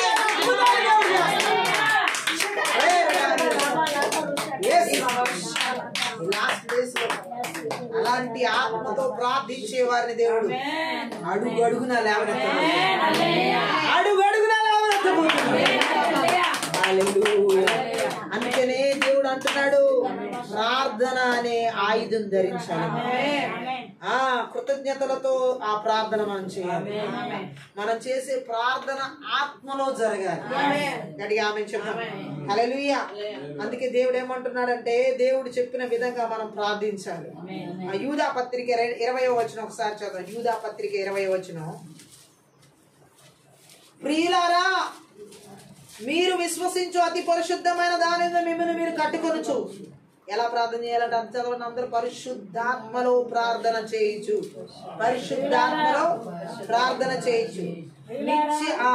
మీరు విశ్వసించు అతి పరిశుద్ధమైన దాని మీద మిమ్మల్ని మీరు కట్టుకొనొచ్చు. పరిశుద్ధాత్మలో ప్రార్థన చేయొచ్చు. అందరూ చదవాలి. పరిశుద్ధాత్మలో ప్రార్థన చేయొచ్చు. నిత్య జీవార్థమైన మన ప్రభువు యేసు క్రీస్తు కనికరము కొరకు కనిపెట్టచ్చు. దేవుని ప్రేమలో నిలిచినట్లు కాచుకొని ఉండడే. పరిశుద్ధాత్మ చేత మనం ప్రార్థన చేయాలి. పరిశుద్ధాత్మతో నిండిన వారుగా ప్రార్థన చేయాలి. ఆత్మతో నిండి ప్రార్థన చేసిన ప్రార్థనలకు బంధకాలు తెగిపోతాయి, కట్లు తెగిపోతాయి, కాడి మానం రోగులు విప్పబడతాయి. గట్టిగా ఆమె చెప్తాం. అందుకని దేవుడు ఏమంటున్నాడు తెలుసా? అన్ని సమయాల్లో అన్ని విధాలుగా ప్రార్థించాలంటున్నాడు. అన్ని సమయాల్లో అన్ని విధాలుగా ప్రార్థన చేయాలి. ఎన్ని రకాలుగా ప్రార్థన ఒకే రకంగా ఉండదు. ఎన్ని రకాలుగా దేవుడు చేస్తాడు. కన్నీటి ప్రార్థన, మోకాళ్ళ ప్రార్థన, నిలబడి ప్రార్థన, మనసులో ప్రార్థన, ఎన్నో రకాల ప్రార్థనలు ఉన్నాయి. ఒక రకంగా ఉండదు ఎప్పుడు ప్రార్థన. కొంతమంది ఆచారంగా ఒకే రకంగా చేస్తారు. అది కాదు ప్రార్థన. ఆత్మతో చేసే ప్రార్థన అన్ని సమయాల్లో అన్ని విధాలుగా తీసుకువెళ్తాడు. అన్ని విధాలుగా అన్ని సమయాల్లో చేసేదే పరిశుద్ధాత్మ చేత నడిపించే ప్రార్థన. దేవుని సంకల్పానికి అన్ని విధాలుగా విన్నపాలు, విజ్ఞాపనలు, ఇతరుల కోసం విజ్ఞాపనలు చేసేలా చేస్తాడు. కృతజ్ఞతాస్తుతులు సమర్పించేలా చేస్తాడు. గట్టిగా ఆమేన్ చెప్తాం. మొదటి తిమోతి పత్రిక 2వ అధ్యాయం 1వ వచనం ఒకసారి చదువుదాం. అక్కడ తిమోతితో పౌలు మాట్లాడుతున్న మాటను మనం ఒకసారి అర్థం చేసుకుందాం. మొదటి తిమోతి పత్రికలో 2వ అధ్యాయంలో 1వ వచనం. సంపూర్ణ భక్తియు మనము సంపూర్ణ భక్తి కలిగి మాన్యతయు కలిగి నెమ్మదిగాను సుఖముగాను బ్రతుకు నిమిత్తం అన్నిటికంటే ముఖ్యముగా మనుషులందరి కొరకును రాజుల కొరకును అధికారుల కొరకును విజ్ఞాపనములను ప్రార్థనలను యాచనలను కృతజ్ఞతాస్తుతులను చేయవలెనని ఆమేన్ హెచ్చరించుచున్నా. ఇక్కడ కూడా చూడండి, ఫిలిప్పీ పత్రిక లాగా విజ్ఞాపనలు అంటున్నాడు, ప్రార్థనలు అంటున్నాడు, యాచనలు అంటున్నాడు, కృతజ్ఞతాస్తుతులు. మనుషులందరి కొరకు, రాజుల కొరకు, అధికారుల కొరకు, అందరి కొరకు మనం ఎత్తిపట్టాలి. అందరి కొరకు మనం ప్రార్థన చేయాలి. దేవుడు మాట్లాడుతున్నాడు. ఇది దేవుని చిత్తం. ఎలా చేయడం? దేవుని చిత్తం. ఆమేన్ చెప్దాం. అన్ని ప్రార్థనలు కృతజ్ఞతాస్తుతులతో సమర్పించాలి. అన్ని ప్రార్థన విన్నందుకు, వింటున్నందుకు, వినబోతున్నందుకు అన్నిటిని బట్టి నీకు కృతజ్ఞతాస్తుతులు చెల్లిస్తా. ఆమేన్ చెప్దాం. అంటే మీరు అనొచ్చు, అయితే ఏకాంతంగా ప్రార్థన చేయొచ్చు. ఏకాంతంగా చేయొచ్చు, బహిరంగంగా చేయొచ్చు, సమాజంలో చేయొచ్చు. ఆమేన్ చెప్దాం. మాటలతో చేయొచ్చు, మాటలు లేకుండా చేయొచ్చు ప్రార్థన. గట్టిగా ఆమేన్ చెప్దాం. అన్ని రకాలుగా ప్రార్థన చేయడం మంచిదే. ఆమేన్ చెప్పాలి. అన్నిటికీ దేని ప్రయోజనం దానికి ఉంది. బహిరంగంగా చేసే ప్రార్థనకు ఉండే ప్రయోజనం బహిరంగంగా చేసేదానికి ఉంటది. అలాగే సమాజాల్లో చేసే ప్రార్థనకు ఉండే ప్రయోజనం దానికి ఉంటది. మాటలతో చేసే ప్రార్థనకి ఉండే ప్రయోజనం దానికి ఉంటది. మాటలు లేకుండా చేసే ప్రార్థనకు ఉండే ప్రయోజనం దానికి ఉంటది. గట్టిగా ఆమేన్ చెప్దాం. దేని ప్రయోజనం దానికే ఉంటది. ఆమేన్ చెప్దాం. అన్ని రకాలుగా ప్రార్థనలు చేయడం మంచిది. అది పరిశుద్ధాత్మతో. ఆమేన్ చెప్దాం. ఆత్మ సంబంధమైన శత్రువులతో ఈ పోరాటంలో విశ్వాసంలో అందరూ పాల్గొంటాం కాబట్టి ప్రార్థన ద్వారా అందులో ఒకరికొకరు సహాయం చేసుకోవాలి. ఇప్పుడు మనం ఏం చేస్తున్నాం? ఇదంతా ఒకరికొకరు ప్రార్థన ద్వారా సహాయం చేసుకుంటున్నాం. ఇది ప్రార్థనా సహాయం అంటారు. ఏమంటారు దీన్ని? ప్రార్థనా సహాయం. గట్టిగా ఆమేన్ చెప్పాలి. ఇతరుల కోసం మనం చేసే ప్రార్థన నిజంగా వారికి సహాయం చేస్తాయి. గట్టిగా ఆమేన్ చెప్పాలి. తప్పకుండా ఈ విధానాన్ని నియమించింది కూడా ఎవరో తెలుసా? దేవుడే. ఆమేన్ చెప్దాం. మీరు ఒకరికొకరు ప్రార్థన చేసుకుని పురుగొల్పబడాలని వాక్యంలో ఉంది. అది సహాయం. పరిశుద్ధులు ఈ విధంగా పురుగొల్పబడాలి. ఆమేన్ చెప్దాం. హల్లెలూయా. ఉపయోగం, దేవుడు ఉపయోగం లేని పనులు చేయాలని దేవుడు ఎప్పుడు చెప్పడం. గట్టిగా ఆమేన్ చెప్పాలి. సో దేవుడు అంటున్నాడు, కృతజ్ఞతాపూర్వకంగా మన ప్రార్థనలు, మన విజ్ఞాపనలు, మన విన్నపాలని ఎవరికి తెలియచేయాలంటే దేవునికి తెలియచేయాలి. గట్టిగా ఆమేన్ చెప్దాం. కృతజ్ఞతతో ఇవన్నీ మనం చేయాలి. ఆమేన్ చెప్దాం. అందుకే దేవుడు అడుగుతున్నాడు, ఇలాంటి ప్రార్థనలు మనం చేయాలి. ఇలాంటి ప్రార్థనలు కూడా మనం మన జీవితాన్ని నడిపించుకోవాలి. ఆమేన్. అలాగే లేవియా కాండం 7వ అధ్యాయం 12-13 ఒకసారి చదువుదాం. లేవియా కాండంలో 12వ అధ్యాయంలో 7 చూడండి, అక్కడ రాయబడిన అతడు యెహోవా సన్నిధిని దాన్ని అర్పించి ఆమె నిమిత్తము ప్రాయశ్చిత్తము చేయగా 7వ అధ్యాయం 12-13 వాడు కృతజ్ఞతార్పణముగా దాన్ని అర్పించినప్పుడు తన కృతజ్ఞతార్పణ రూపమైన బలిగాక నూనెతో కలిపినవియు పొంగనివియునైనా పిండి వంటలను నూనె పూసినవియు పొంగనివియునైనా పలచని అప్పడములను నూనె కలిపి కాల్చిన గోధుమ పిండి వంటలను అర్పింపవలెను. ఇది ఏంటి? ఇశ్రాయేలు ప్రజలు కృతజ్ఞతాపూర్వకంగా పిండి వంటలు ఆ రోజు ఏం చేసేవారంటే దేవుడికి అర్పించేవారు. పిండి వంటల రూపంలో కూడా వాళ్ళు బలులు అర్పించేవారు. ఇప్పుడు మనమే ఆయనకి కృతజ్ఞార్పణగా ఉండాలి. కృతజ్ఞతార్పణగా అర్పించుకోవాలి. ఆమె చెప్తాం. హల్లెలూయా. ఆయనకు కావాల్సిన కృతజ్ఞతార్పణ మన జీవితాల్లో నుండి బయటికి వెలుగుకి రావాలి. కీర్తనల గ్రంథం 7వ కీర్తన 17వ వచనం కూడా ఒకసారి చదువుదాం. 7:17 ఆయన న్యాయమును విధించువాడని, యెహోవా న్యాయము విధించువాడని నేను ఆయనకు కృతజ్ఞతాస్తుతులు చెల్లించెదను. సర్వోన్నతుడైన యెహోవా నామమును కీర్తించెదను. సర్వోన్నతుడైన యెహోవా నామమును నేను కీర్తించెదను. దేవుడు మనకి ఏం చేస్తాడని కృతజ్ఞతాస్తుతులు చెల్లించాలంట? న్యాయం చేస్తాడు. ఆమె చెప్దాం. దేవుడు మన జీవితంలో న్యాయం చేసే దేవుడు. నా జీవితంలో, బిడ్డల జీవితంలో, కుటుంబ జీవితంలో, పరిచయ జీవితంలో దేవుడు న్యాయమే జరిగిస్తాడు. మన దేవుడు న్యాయం చేసే దేవుడు. ఏ పరిస్థితికైనా న్యాయం చేస్తాడు. ఈరోజు ఒకవేళ నీ పరిస్థితులు న్యాయంగా అనిపించకపోతే దేవుడు న్యాయం చేస్తాడని ఆయనకి కృతజ్ఞతలు చెల్లించు. నీ జీవితంలో దేవుడు న్యాయం చేస్తాడు. నీ బిడ్డల జీవితంలో దేవుడు న్యాయం చేస్తాడు. నీ పరిస్థితుల్లో దేవుడు న్యాయం చేస్తాడు. నీ స్థితిగతిలో న్యాయం విధిస్తాడు ఆయన. అందుకే మనం ఆయనకి ఏం చేయాలంటే కృతజ్ఞతాస్తుతులు. నా జీవితంలో నా దేవుడు న్యాయం జరిగిస్తాడు. ఆయన అన్యాయం చేసే దేవుడు కాదు. మనం ఆరాధించే దేవుడు, మనం సేవించే దేవుడు అన్యాయస్తుడు కాదు. ఆయన న్యాయం చేస్తాడు. మనం అనుకోవచ్చు కొన్ని పరిస్థితులు ఏంటి ప్రభు ఇలా ఉన్నాయని, అందులో కూడా న్యాయం ఉంది. అలాంటి పరిస్థితులు కూడా మనం వెళ్తున్నప్పుడు కూడా అందులో కూడా దేవుడు న్యాయమే చేస్తాడు. ఏంటో ఎంతో బాధాకరంగా ఉంది ప్రభు ఈ పరిస్థితి నువ్వు అనుకుంటూ ఉండి ఉండవచ్చు. ఆ బాధాకరమైన పరిస్థితులు కూడా దేవుడు న్యాయమే జరిగిస్తాడు. మనకి అప్పుడు అర్థం కాకపోవచ్చు, ఓహో ఈ న్యాయం చేయడానికా ఈ బాధ గుండాలని తీసుకువెళ్ళాడు, ఈ న్యాయం నాకు జరిగించడానికా ఈ సమస్య గుండా దేవుడు అని తీసుకువెళ్ళాడు అని అప్పుడు అర్థమవుద్ది. ఆమె చెప్దాం. మనకి అర్థమయ్యేలాగా దేవుడు న్యాయమే చేస్తాడు. గడిగి ఆమె చెప్దాం. ఆయన చేసే న్యాయ విధులను బట్టి దేవుడికి కృతజ్ఞతాస్తుతులు చెల్లించాలి. దేవుడు చేసే న్యాయ విధులను బట్టి మనం ఆయనకి కృతజ్ఞతాస్తుతులు చెల్లించాలి. నా జీవితంలో నువ్వేం చేసినా న్యాయమే చేసావు. ఏం జరిగించినా న్యాయమే చేసావా. అందుని బట్టి నీకు లెక్కించలేని కృతజ్ఞత. కొంతమంది ఎలా భావిస్తూ ఉంటారంటే కృతజ్ఞతాస్తుతులు చెల్లించకుండా ఏంటి ఇలా నడిపిస్తున్నాడు దేవుడు, అలా నడిపిస్తున్నాడు, ఇలా చేస్తున్నాడు, అలా చేస్తున్నాడు. అందులో కూడా న్యాయం ఉంది. అలాంటి పరిస్థితులు కూడా ఏముంది? న్యాయం ఉంది. కీర్తన 50 కీర్తన 14-15 కూడా ఒకసారి చదువుదాం. 50 కీర్తనలో 14-15 దేవునికి స్తుతియాగం చేయము. దేవునికి స్తుతియాగము చేయము. మహోన్నతునికి నీ మొక్కుబడులు చెల్లించుము. మహోన్నతునికి నీ మొక్కుబడులు చెల్లించుము. ఆపత్కాలమున నీవు నన్ను గురించి మొరపెట్టుము. ఆపత్కాలమున నీవు నన్ను గురించి మొరపెట్టుము. నేను నిన్ను విడిపించెదను. ఆమేన్. నీవు నన్ను మహిమపరచెదవు. తన ఆరాధికుల నుండి తాను ఏమి కోరుతున్నాడో దేవుడు ఇక్కడ తెలియజేస్తున్నాడు. హృదయపూర్వకమైన కృతజ్ఞత. ఏం కోరుకుంటున్నాడు ఆయన మన నుండి? హృదయపూర్వకమైన కృతజ్ఞత. దేవునితో చేసిన ప్రమాణాల ప్రకారం చేయడం ఆయన గణపరిచే నిజమైన ప్రార్థన. మన నుండి దేవుడు ఏం కోరుకుంటున్నాడు అంటే హృదయపూర్వకమైనటువంటి కృతజ్ఞత బలిని కోరుకుంటున్నాడు. పైపైన చేసే కృతజ్ఞత బలి కాదు. కయ్యూన్ లాగా, హేబేల్ లాగా కృతజ్ఞతాపూర్వం హృదయాంతరంలో నా దేవుడు నాకు చేసిన మేళ్లు బట్టి నేను కృతజ్ఞతలు చెల్లించుకున్నా ఉండలేను. హృదయపూర్వకంగా ఆయన దేవునితో చేసిన ప్రమాణాల ప్రకారం మనం చేయాలి. ఆయన గణపరిచే నిజమైన ప్రార్థన అది గట్టిగా ఆమె చెప్తాం. హల్లెలూయా. కష్టకాలంలో మనం దేవునికి మొరపెట్టాలని దేవుడి ఉద్దేశం. ప్రార్థనలు వినడం, ఆత్మతో సత్యంతో ప్రార్థించే వారికి సహాయం చేయడం ఆయనకి అతి ప్రియం. తన ప్రజలు నమ్మకంగా విశ్వాసంతో చేసే ప్రార్థనలకు ఆయన జవాబిస్తాడు. ప్రార్థనలకు ఆయన ఇచ్చే జవాబులు ఆయన వారు ఇంకా కీర్తించడానికి కారణాలు అవుతాయి. హల్లెలూయా. దేవుడు అంటున్నాడు హృదయపూర్వకంగా మనం దేవుడికి కృతజ్ఞతాస్తుతి చెల్లించాలి. ఎలాగంట? హృదయపూర్వకంగా. ఇక్కడ కీర్తనగాడు ఎలా చెల్లించాడు? దేవునికి స్తుతి యాగం చేయము, మహోన్నతుడికి నీ మ్రొక్కుబడులు.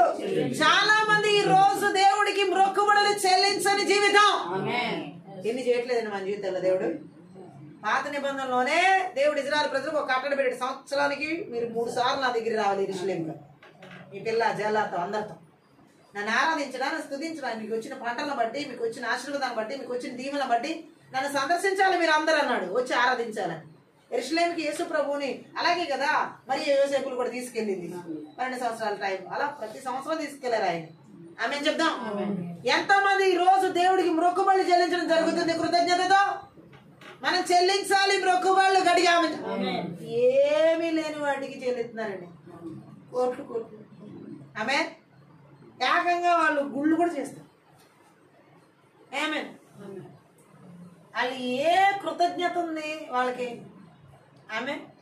మనం జీవం కలిగిన సజీవుడైన దేవుడు చేస్తున్న చేయబోతున్న మేళ్ళకి ఇంకెన్ని మ్రొక్కుబడులు చెల్లించాలి కృతజ్ఞతాపూర్వకంగా? ఆమె చెప్పండి.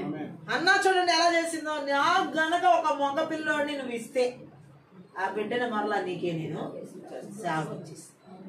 మ్రొక్కుకుందే. ఆ మ్రొక్కుబడి ప్రకారం దేవుడు అన్నాకి బిడ్డనిచ్చాడు సమూయేలుని. ఆ బిడ్డను మళ్ళా తీసుకెళ్ళి ఎవరికి ఇచ్చిందండి? దేవుని సన్నిధి. అదేంటి కృతజ్ఞత. అది దేవుడికి మ్రొక్కుబడి చెల్లించడం అంటే. గడికి ఆమె చెప్తాం. మనము కూడా ఎలా ఉండాలంటే దేవుడికి మ్రొక్కుబళ్ళు చెల్లించాలి. మ్రొక్కుబళ్ళు ఆమె అన్ని విధాలుగా కృతజ్ఞతతో నింపబడిన హృదయం మ్రొక్కుబళ్ళు చెల్లించకుండా ఉండదు. అమ్మో నా దేవుడు చేసిన మేలు నేను మర్చిపోలేదు. నిజంగా కృతజ్ఞతతో నింపబడిన హృదయం పొంగి పొర్లుతుంది. దావీదు ఆ మందసాన్ని మోసుకుని వస్తున్నప్పుడు ప్రజలందరితో కలిసి నాట్యం ఆడుతున్నాడు ఒక రాజుగా ఉండి. కృతజ్ఞత. ఆయనకి ఏం పొంగుతుంది అక్కడ? హృదయంలో ఉండి పొర్లుతుంది కృతజ్ఞత. నా దేవుని మందసాన్ని తెచ్చేసుకున్నాను నేను. ఆమె కృతజ్ఞత. దేవుని యొక్క విలువ తెలిసిన వ్యక్తి హృదయం కృతజ్ఞతతో పొంగి పొర్లుతుంది. ఆ హృదయాన్ని అవడం ఆపలే. గడిగా ఆమె చెప్పాలి. హల్లెలూయా. కృతజ్ఞత మేలు చేసినది. మన క్యాలెండర్ల విషయాల్లో కూడా అదే. ఆమె హృదయం కృతజ్ఞతతో పొంగి పొరుతుంది. ఎలా చెల్లించాలో తెలియక ఎలా చెల్లిస్తారు. గడిగా ఆమె రకరకాలుగా వాళ్ళ హృదయాల్లో వాళ్ళు అనుకున్న మొక్కుబళ్ళు ఎలా దేవుడి సరి అమ్మా నా దేవుడి పని అయిపోయిందంట. అది అవ్వగానే ఎలా ఉంది వాళ్ళకి? కృతజ్ఞత చెల్లించిన హృదయం ఎలా ఉంటుందో తెలుసా? ఎంతో నెమ్మదితో, ఎంతో ప్రశాంతతతో, ఎంతో ఆనందంతో నింపబడి ఉంటుంది ఆమె. ఆయన ఎంతసేపు ఆయన దగ్గర మనం లాక్కుని తీసుకుని అనుభవించే వారంగా ఉంటే అది కృతజ్ఞత కాదు. కొంతమంది అలాగే లాగుతా ఉంటారు. ఇంకా రాని ఇంకా రాని ఇంకా రాని, ఆకాశం మన్నా చాలా, అది మన్నా చాలా, ఈ మన్నా చాలా. కొంతమంది కృతజ్ఞత లేని హృదయాలు ఎలా ఉంటాయి తెలుసా? దేవుడి దగ్గర నుంచి రాని రాని రాని రాని రాని అంటూ ఉంటారు. ఆయన ఇస్తాడు, ఆయన ఇవ్వకుండా ఏమి ఉండడు. ఊరేళ్ళు సహా వాళ్ళ ముక్కుల్లో నోట్లోకి పెట్టుకొచ్చి అంత ఇచ్చాడు మన దేవుడు. అది తినలేక చచ్చారు. తినలేక చచ్చిపోవడం అంటే అర్థం ఏంటి? తినలేకే చచ్చిపోవడం. నిజంగా ఆ తిన్నది కడుపు నిండిపోయింది, అన్ని నిండిపోయినాయి, అన్ని తిన్నదంతా కడుపు నిండి ముక్కుల్లో నోట్లోని బయటకు వస్తున్నాయి. అంత కరువు వేసుకుని ఉన్నారండి. ఎవరో ఇజ్రాయెల్ ప్రజలు.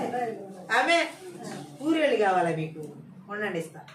ఆయన పూరేళ్ళన్నీ కురిపించాడు. ఓ ఎగబడి ఎగబడి తిని మెక్కి మెక్కి మెక్కి మెక్కి కడుపు పేగులు అన్ని నిండిపోయి ఇంక ఖాళీ లేదు ఈ పేగలో. ఇంక ముక్కుల్లో ఉండి ఆ నోట్లో ఏమవుతున్నాయి? బయటకు వస్తున్నాయి. దేవుడు అంటే ఇంకా తినండి ఇంకా తినండి. ఇంకెక్కడ తింటారో చచ్చిపోతారు. దగ్గర మన దేవుడిచ్చే ఆశీర్వాదాలు కొరత లేవు. అవునా? అసలు ఇంకా నీకు ఆకాశము మన్నా తెరిచి ఆయన కురిపిస్తున్నాడే, ఎంత కురిపిస్తున్నాడు, ఎంత కృతజ్ఞత ఉండాలి.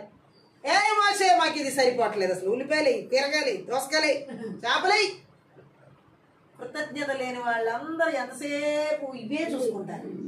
ఇవ్వు ఇవ్వు ఇవ్వు ఇవ్వు ఇవ్వు ఇవ్వు. ఆయన్ని ఇసుకిచ్చేసారు, అసలు దేవుని ఇసుకిచ్చేసారు. ఈ తరం వల్ల నేను ఇసిగిపోయాను అన్నాడు. ఎవరన్నమాట? జీవం కలిగిన దేవుడే. ఆమె మీ పితరులు నన్ను అరణ్యంలో మామూలుగా విసిగించలా, దేవుడిని విసిగించడం ఏంటి చూడండి. ఆమె దేవుడే అంటున్నాడు, ఈ తిండిపోతుల మూలంగా నేను విసిగిపోయాను. తిండిపోతులు ఉన్నారా ఆ ఇంట్లో విసిగే. గట్టిగా ఆమె ఇది కావాలి, అది కావాలి, అది కావాలి, ఇది కావాలి. వాళ్ళు చేసే వాళ్ళకే ఇసుకే, ఈ తినే వాళ్ళేమో ఎట్లా ఉంటారంటే కక్కుతా ఉంటారు అన్నమాట. రాని రాని రాని రాని ఏం లేదు వీళ్ళకి, ఎంత చేసినా. ఆమె కొంతమందికి ఎంత చేసినా ఏం చేసావు నువ్వు అని అంటారు. ఏం చేసినా సరే వాళ్ళకి ఏముండదు, కృతజ్ఞతలే. గట్టిగా ఆమె చెప్పాము. దేవుడు ఎన్ని చేశాడు? 2025 అంతా ఎంత చేశాడు?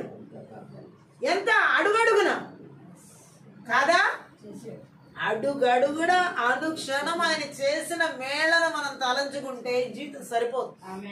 కృతజ్ఞతలు చెల్లించడానికి జీవితం చెప్పండి సరిపోద్దా? బయటకు వచ్చిన, లోపలికి వచ్చిన, కూర్చున్నా, లేచిన, మనకి మన బిడ్డలకి ఎన్ని మేళ్ళు, ఎన్ని మేళ్ళు, ఎన్ని మేళ్ళు, ఎన్ని తెగుల నుండి కాపాడాడు ఆయన. ఏనాడు ఏది తక్కువ చేయలేదు. తక్కువ చేశాడు. కృతజ్ఞత ఏమండాలి మనకి? కృతజ్ఞతతో మన హృదయం పొంగి పొరలాలి. గట్టిగా ఆమె చెప్తాం. కీర్తనకారుని యొక్క ఆ హృదయం ఎలా ఉందంటే పొంగి పొర్లుతుంది కృతజ్ఞత. మహోన్నతుడికి ఆయన మొక్కుబడుల్ని చెల్లిస్తున్నాడు. ఆయన మన దేవుడికి మనం మన మొక్కుబడులు చెల్లించే వారంగా ఉండాలి. చాలా మంది దృష్టిలో దేవుడు ఎలా ఉన్నాడు? దేవుడు ఏమైనా పేదవాడా ఏంటి? ఓ ఏమంటారు, ఆయనకి ఇవ్వడం ఏంటి, ఆయన మనకి ఇవ్వాలి. కానీ కొంతమంది ఆలోచన అదే చూడు, ఆయన ఏం పేదోడు కదా, ఆయన దగ్గర బోళ్ళంత ఐశ్వర్యం ఉంది, బోళ్ళంత బంగారం ఉంది, బోళ్ళంత ఆస్తుంది. ఆయన దగ్గర నుంచి మనమే తీసుకోవాలా. ఆయన పేదోడు అని చెప్పట్లా, ఆయన మహిమైశ్వర్యం కలిగిన వాడే. కానీ మనము ఆయన చెప్పిన దానికి లోబడతామా లేదా అనేది కూడా చూస్తాం. దేవుడు పేదవాడా? హేబేలు తీసుకెళ్ళింది అర్పణ చెప్పండి. ఆయన మనకు ఒక క్రమం పెట్టాడు. ఆ క్రమానికి మనం విధికి లోబడతామా లేదా అనేది ఆయన చూస్తాం. ఆమె చెప్తాం. ఆయన ఏదో పేదవాడని చెప్పి కాదు మనల్ని అడుగుతుంది. మనం ఆయన విధానానికి, ఆయన మాటకి లోబడతామా లేదా ఆమె చెప్తాం. అలాగే దేవుడు మాట్లాడుతున్నాడు, మనము ఆయనకి మొక్కుబడులు చెల్లించే వారంగా ఉండాలి. ఆ మొక్కుబడిని దేవుడు కృతజ్ఞతాపూర్వకంగా మనం చెల్లించినప్పుడు ఆంగ్రాణిస్తాడు. నిన్నటి కాలస్థానం మనం నోవాహు ఎలా చెల్లించాడు? దేవుడికి ఆయన బలి అర్పించిన జంతువులన్నీ ఆయనవి. నువ్వేమివ్వగలవు నాకు అన్నాడు ఆయన. వేలాది పొట్టేళ్ళన్నీ నాయే అన్నాడు. అన్ని నాయ, నువ్వేమివ్వగలవు? వెండి నాదన్నాడు, బంగారం నాదన్నాడు. నువ్వేమివ్వగలవు? ఏమివ్వగలవు? ఆమె ఏమి ఇవ్వలేమని చెప్పి కొంతమంది దొంగలు ఏమి ఇవ్వరు. గట్టిగా ఆమె చెప్తాం. ఏం లేదు వాళ్ళకి, గట్టిగా ఆమె చెప్తాం. అదే ఆయన అంటున్నాడు, నా మందిరంలో మీరు దొంగతనం దొంగిలించారు. మలాకింటిలో 3:10 ఉన్నది. శపించబడినటువంటి వారు అంట వాళ్ళు. ఆమె కృతజ్ఞతలు లేకుండా ఆయన సొమ్ముని దొంగిలిస్తున్న వాళ్ళు ఎంతో మంది ఉన్నారు లోకంలో. ఆమె మనం మాత్రం అలా ఉండకూడదు. అన్ని క్షణం మన జీవితంలోని హృదయంలోని కృతజ్ఞతలు పొంగి పొరలాలి మన దేవుని గురించి. ఈ జీవితం అంతా ఆయనకి కృతజ్ఞతతో నింపిపోవడాలి, నిండిపోయి ఉండాలి. ఆమె చూద్దాం. ఆయన అంటున్నాడు, హెబ్రీ మనం చదివాం, హల్లెలూయా. మనం చెల్లించాల్సింది ఎవరికి? కృతజ్ఞతలు దేవునికి. హల్లెలూయా. మన దేవునికి. హల్లెలూయా. ఆయన కాచి కాపాడిన విధానానికి మనం ఏం చెల్లించాలి? ఆయనకి కృతజ్ఞతలు చెల్లించాలి. గట్టిగా ఆమె చెప్దాం. హల్లెలూయా. ఇంకా మనం ఒక మాట చదువుదాం. మత్తయి సువార్త 7వ అధ్యాయం 11లో ఒక మాట చదువుదాం. మీరు చెడ్డవారయుండి మీ పిల్లలకు మంచి ఈవుల్ని నెరిగి ఉండగా పరలోకమందున్న మీ తండ్రి తన్ను అడుగు వారికి అంతకంటే ఎంతో నిశ్చయంగా మంచి ఈవుల్ని ఇచ్చును కదా. గట్టిగా ఆమె చెప్దాం. ఇది వాస్తవం కదా. మనము చెడ్డవారమై ఉండి కూడా అంటే శిష్యులతో అంటున్నాడు ఆయన. గట్టిగా ఆమె చెప్దాం. అక్కడున్న వారితో అంటున్నాడు, మీ పిల్లలకి ఎలాంటి ఇవ్వాలనుకున్నావు? ఇప్పుడు చూడండి, ఒక దొంగ ఆ దొంగకి ఒక కుమారుడు కూతురు ఉంటారు కుటుంబం. ఆ దొంగ వాళ్ళ పిల్లలకి ఏమి ఇవ్వాలనుకుంటాడు? దొంగ అయ్యుండి కూడా. ఆమె లేదు, ఒక మోసగాడు, ఒక వ్యభిచారో, ఒక పాపం ఉన్నాడు, వాళ్ళకి కుటుంబం ఉండదు. వాడు వాళ్ళ పిల్లలకి ఏమి ఇవ్వాలనుకుంటాడు? మీరు దొంగ అయ్యుండి కూడా మీ పిల్లలకి అంటే మీరు చెడ్డవారయ్యుండి కూడా మీరు మీ పిల్లలకి మంచి ఇవ్వాలనుకున్నారే, మీ పరలోకమందున తండ్రి చెడ్డవాడు కాదు. మనము ఆరాధించే దేవుడు మనిషిలాగా చెడ్డవాడు కాదు, భ్రష్ట స్వభావం లేదు ఆయనకి. ఆయన గొప్ప దేవుడు, మంచివాడు. ఆయన మీకంటే మంచి ఈవులు ఇచ్చింది కదా. మనం ఆయన బిడ్డలం కాబట్టి ఆయన ఎలాంటి ఈవులు ఇస్తాడంట మనకి? ఈ సంవత్సరం మనం ఆయన మంచి ఈవులను మన బిడ్డలు, మన కుటుంబాలు 2026 సంవత్సరం కూడా మంచి ఈవులను ఆయన తృప్తిపరచబోతున్నాడు. గట్టిగా ఆమె చూద్దాం. ఎలాంటి ఈవులతో తృప్తిపరచబోతున్నాడు ఆయన? మంచి ఈవులతో. గట్టిగా ఆమె చూద్దాం. చెడ్డవారంటే తన సొంత శిష్యులను యేసు అంటున్న మాట ఇతరుల కన్నా వాళ్ళు చెడ్డవారే కాదు గాని అనేక మంది కంటే మంచివారు కూడా ఆ శిష్యులు. యేసు ఇక్కడ మనుషులందరిలోనూ తన శిష్యుల్లో ఉన్న భ్రష్ట స్వభావాన్ని గురించి చెబుతున్నాడు. చెడ్డవారంటే అర్థం ఏంటి? భ్రష్ట స్వభావం ఉన్నాం, ఆ స్వభావం చెడ్డ. ఆమె చెప్దాం. హల్లెలూయా. అయితే ఏమంటున్నాడు ఆయన? తప్పుడు ఆలోచనలు, చెడ్డ కోరికలు, పాపంతో కూడిన పనులు, ఇవన్నీ చెడ్డ స్వభావానికి గుర్తులు. గట్టిగా ఆమె చెప్దాం. అయితే దేవుడు ఏమన్నాడు? యేసు శిష్యులు ఆలోచనలోను, మాటల్లోను, చర్యల్లోను పాపం లేని వారు కాదు. గట్టిగా ఆమె చెప్దాం.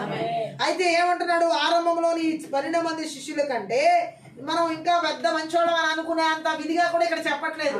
ప్రతి ఒక్క మనిషిలో లోపాలు ఉన్నాయి. మనం లోపాలు కలిగిన వారంగా ఉండి కూడా మన బిడ్డలకి ఏం చేయాలనుకుంటాం? ఆ విషయం గురించి దేవుడు ఇక్కడ మాట్లాడారు. అవునంటారా కాదంటారా? అలాంటి స్థితిలో ఉండే మీ బిడ్డల గురించి మీరు మంచి మాట్లాడుతున్నారు, మంచి ఇవులు అడుగుతున్నారే. నాకు అలాంటి ఉద్దేశం లేదు మీలాగా చెడ్డ ఉద్దేశాలు దేవుడికి. బట్ నేను ఎలాంటివి చేస్తాను నా బిడ్డల విషయంలో అంతకంటే మంచి పనులు చేస్తాడు, అంతకంటే మంచి ఇవులు ఇస్తాడు, అంతకంటే మంచి మన జీవితంలో జరిగిస్తాడు ఆయన. ఆ మంచి ఈవులతో నేను మిమ్మల్ని తృప్తిపరుస్తానని దేవుడు మాట్లాడాడు. మరి ఆయన చేస్తున్న మేలును బట్టి మనం దేవుడికి ఏం చేయాలి? కృతజ్ఞత. అవునా కదా? ఆమె చెప్దాం. ఎన్ని మంచి ఈవులు అంటే లెక్కించలేని మంచి ఈవులు ఆయన దగ్గర ఉన్నాయి. మనం లెక్క పెట్టలేనని మంచి ఈవులతో దేవుడు మనల్ని, మన బిడ్డలు, మన కుటుంబాలని, సంఘాలను ఆయన తృప్తిపరిచి నడిపిస్తున్నాడు. అందుకనే మనం ఆయనకి ఎల్లప్పుడూ అన్ని సమయాల్లో అన్ని పరిస్థితుల్లో దేవుడికి ఏం చెల్లించాలంటే కృతజ్ఞత అర్పణలు చెల్లించాలి. మన జీవితం ఒక కృతజ్ఞత అర్పణగా దేవుడికి చెల్లించాలి. మనం ఎలా ఆలోచిస్తాం? మానవ జీవితం చేసిన ఎన్ని మర్చిపోతారు. ఆ చెయ్యిని ఒక్కదాన్ని పట్టుకుని ఆయన అంటారు. ఎన్ని చేసుకొచ్చాడు ఆయన, ఎన్నో, కానీ అన్ని మర్చిపోతారు ఈ కృతజ్ఞత లేని వాళ్ళు. ఆ ఒక్కటి ముందుండే సమస్య, ఆ సమస్యని పట్టుకుని ఆడుతూ ఉంటారు. ఇది జరగలేదు కదా, ఇది అవ్వలేదు కదా, ఏమంటారు? స్వార్థం అంటారు. ఏమంటారు దాన్ని? ఇప్పుడు వరకు నీకు ఎన్నో మేలు చేసుకుంటూ కాపాడుతూ వచ్చాడు గతం అంతా. ఇప్పుడు వరకు నీ ముందు ఏదో ఒక సమస్య ఉంది, ఏదో పరిస్థితి ఉంది. ఆ ఒక్కదాని కోసం గతం మేలుని మర్చిపోయి ఇప్పుడు ఈ ఒక్కటి చేయలేదు కాబట్టి ఇక్కడ దేవుడు దోషి. ఎవరి దృష్టిలో? మనుషుల దృష్టి. కృతజ్ఞత లేదు. ఇది కూడా చేయమాను అంటే ఇది కూడా చేయమాను, అది కూడా చేయమాను, అన్ని చేయడమే దేవుడు చేసుకుంటానే వెళ్తున్నాడు. ఆయనైతే ఎక్కడా కూడా ఏ కృతజ్ఞత చూపించకుండా లేడు. ఆయన దేవుని ప్రజలు నమ్మదగిన వాడి కార్యం చేసుకుంటానే వెళ్తాడు. మనం చూసినా, చూడకపోయినా, నమ్మినా, నమ్మకపోయినా ఆయన మాత్రం నమ్మదగిన వాడిగా ఈ సంవత్సరం అంతా కూడా ఎన్నో రకాలుగా మేలు చేసుకుంటాం. మనం ఆయనకి ఇష్టమైన ప్రార్థన చేసి ఉంటాం, చేయకుండా ఉన్నవి ఉంటాయి. ఆయనకి అనుకూలంగా ఉన్న రోజులు ఉన్నాయి, అనుకూలంగా లేని రోజులు ఉన్నాయి. ఆయన చిత్తాన్ని ఎరిగిన రోజులు ఉన్నాయి, ఆయన చిత్తాన్ని ఎరగని రోజులు ఉన్నాయి. ఎప్పుడు ఆయన చిత్తాన్ని ఎరిగిన రోజులు ఉన్నాయి మనకే. ప్రతిరోజు ప్రతి క్షణం ఆయన సంకల్పాన్ని ఎరిగిన వారంగా, ఆయన ఎరగన వారంగా ఉన్న రోజులు కూడా ఉన్నాయి. 25లో లేవా? ప్రార్థన చేసిన రోజులు ఉన్నాయి, ప్రార్థన చేయని రోజులు ఉన్నాయి, నిద్ర మత్తుతో ఉన్న రోజులు, మెలకుగా ఉన్న రోజులు, అన్ని కలిసి ఉన్నాయి లేవా? మరి ఆయన అన్నిటినీ కలుపుకుని నువ్వు పలానా రోజు ఇలా లేవు కదా, పలానా రోజు ఇలా ఉన్నావు కదా అని అన్నాడా? మనం అంటున్నాం. దేవుడు అన్నాడా? నువ్వు 2025 జనవరి నుంచి డిసెంబర్ నెల వరకు కూడా నాకు పలానా టైంలో ప్రార్థన చేయాలి, పలానా టైంలో నువ్వు విశ్వాసంతో లేవు, పలానా టైంలో నువ్వు నా ఎడల నమ్మకంగా లేవు, పలానా రోజు నువ్వు నా చిత్తాన్ని గ్రహించరా, పలానా రోజు నువ్వు వదిలేసావు, పలానా రోజు నాకు దూరంగా ఉన్నావు, పలానా రోజు నువ్వు పాపం చేసావు. ఇవన్నీ లెక్కలో తీసుకొచ్చాడు ఆయన. తీసుకురా. మీరు చెడ్డవారై ఉండి కూడా అంటున్నాడు. అందుకే మీ పిల్లలకి మంచి ఈవులు ఇస్తున్నారే, ఇవ్వాలనుకుంటున్నారు, ఇస్తున్నారు. మరి మన పరలోక తండ్రి అంతకంటే మంచి ఈవులను ఇస్తున్నాడు ఆయన మనకి. మన తప్పుల్ని ఆయన ఆసరాగా తీసుకోవట్లేదు. మనం చేసే పాపాలు, మనం చేసే కోపాలు, మనం చేసే ఏవి ఆయన ఆసరాగా తీసుకోవట్లేదు. ఆమె నువ్వు ప్రార్థన చేసిన రోజు ఇలా ఉంటావు, నువ్వు ప్రార్థన చేయని రోజు ఉంది కాబట్టి ఇలా నీకు శాపం అంటున్నాడు ఆయన. లేదు, ఆయన అన్ని రోజులు అన్ని పరిస్థితుల్లో కూడా ఆయన మన ఎడల నమ్మదగిన వాడికి కృతజ్ఞతను మన జీవితాల్లో ఆయన మాత్రం ఎక్కడ తీసివేయలేదు. ఆమె చెప్తాం, మనం మాత్రం లెక్కలేస్తుంది. చాలా మంది గడిచిపోయిన కాలం గతం గత ఎక్కడ అడిగాడు, ఎక్కడ చెప్పాడు దేవుడు? మంచి విషయాలు మర్చిపోమని కొంతమంది ఇక్కడ ఉపయోగించుకుంటారు. దేవుడు గతం కథ అన్నాడన్ని, మేలు చేసిన విషయాలన్నీ గతం కథ ఇప్పుడు మాత్రం జరగాలి. ఇది మానవ స్వార్థ బుద్ధి, నీచ బుద్ధి. ఏ బుద్ధి ఇది? మంచి బుద్ధి ఇది. మనం అలా ఉండకూడదు. ఆయన చేసిన మేళ్ళన్నిటిని బట్టి, చేస్తున్న మేళ్ళన్నిటిని బట్టి, చేయబోతున్న మేళ్ళన్నిటిని బట్టి లెక్కించలేని కృతజ్ఞతాస్తుతులు చెల్లిస్తున్నామయ్యా. నా జీవితం అంతా నీకు కృతజ్ఞత అర్పణ అర్పిస్తూనే, నా బ్రతుకంతా నీకు కృతజ్ఞతాస్తుతులు చెల్లిస్తూనే ఉంటాను. ఇది మనకి కృతజ్ఞత బలిగా అన్ని సమయాల్లో, అన్ని పరిస్థితుల్లో, అన్ని స్థితిగతుల్లో. ఆ తెస్సలోనిక పత్రిక 5:18 చెప్పబడినట్లుగా, మొదటి తెస్సలోనిక పత్రికలో మనం అన్ని సమయాల్లో ఏం చెల్లించేవారన్నా దేవుడికి స్తుతియాగం అర్పించాలి. అదే మన జీవితం అయిపోవాలి. ప్రభువా ఇప్పుడే బయలుదేరారు, వానేంటయ్యా బాబు. కొంతమంది నువ్వు వాన్లో వెళ్ళాలి ఉందా, కృతజ్ఞత చెల్లించుకో, వెళ్ళిపో. పరిశుద్ధాత్మ దేవుని గుడుగు పట్ట ఆమె. నాకెన్నో పనులు ఉన్నాయి వేసా, ఈ రోజు మాత్రం నీతో ఎక్కువగా మాట్లాడలే నేను. కుదురుతుందా చెప్పండి? మా అత్తమ్మలాగా నాకెన్నో పనులు ఉన్నాయి. ఆ మరియా మా అక్కలాగా నేను నీ దగ్గర కూర్చుని ఎక్కువసేపు వెళ్ళలేను. మరియా అవసరమైంది ఒకటే, మరియ ఉత్తమమైంది ఎంచుకుంది. నువ్వు ఎంతో అనేకమైన విషయాల గురించి చింతలన్నీ కలిగి ఉన్నావు. ఏమంటున్నాడు మార్తతో? యేసు ప్రభు అంటున్నాడు అన్నమాట, అనేక రకాల చింతలన్నీ నీకే ఉన్నాయి. మీ అక్కకి ఏ చింత లేదు.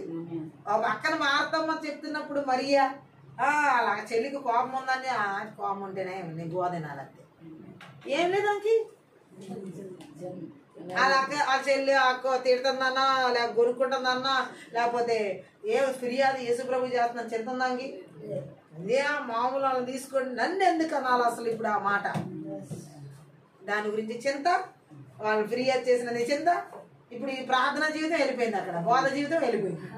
ఏ చింతలొద్దు మనకి. ప్రతి విషయంలో దేవునికి ఎలా ఉండాలంటే కృతజ్ఞతాస్తుతులు చెల్లించాలి. సమయమందును అసమయమందును ప్రతి విధమైన ప్రార్థనలు చేసేవారంగా ఉండాలి, విజ్ఞాపన చేసేవారంగా ఉండాలి. మనం విన్నపాలు కృతజ్ఞతాపూర్వకంగా దేవునికి తెలియజేసేవారు. గట్టిగా సమయాన్ని పోగొట్టుకోవద్దు, అనవసరమైన కాలక్షేపం చేయొద్దు.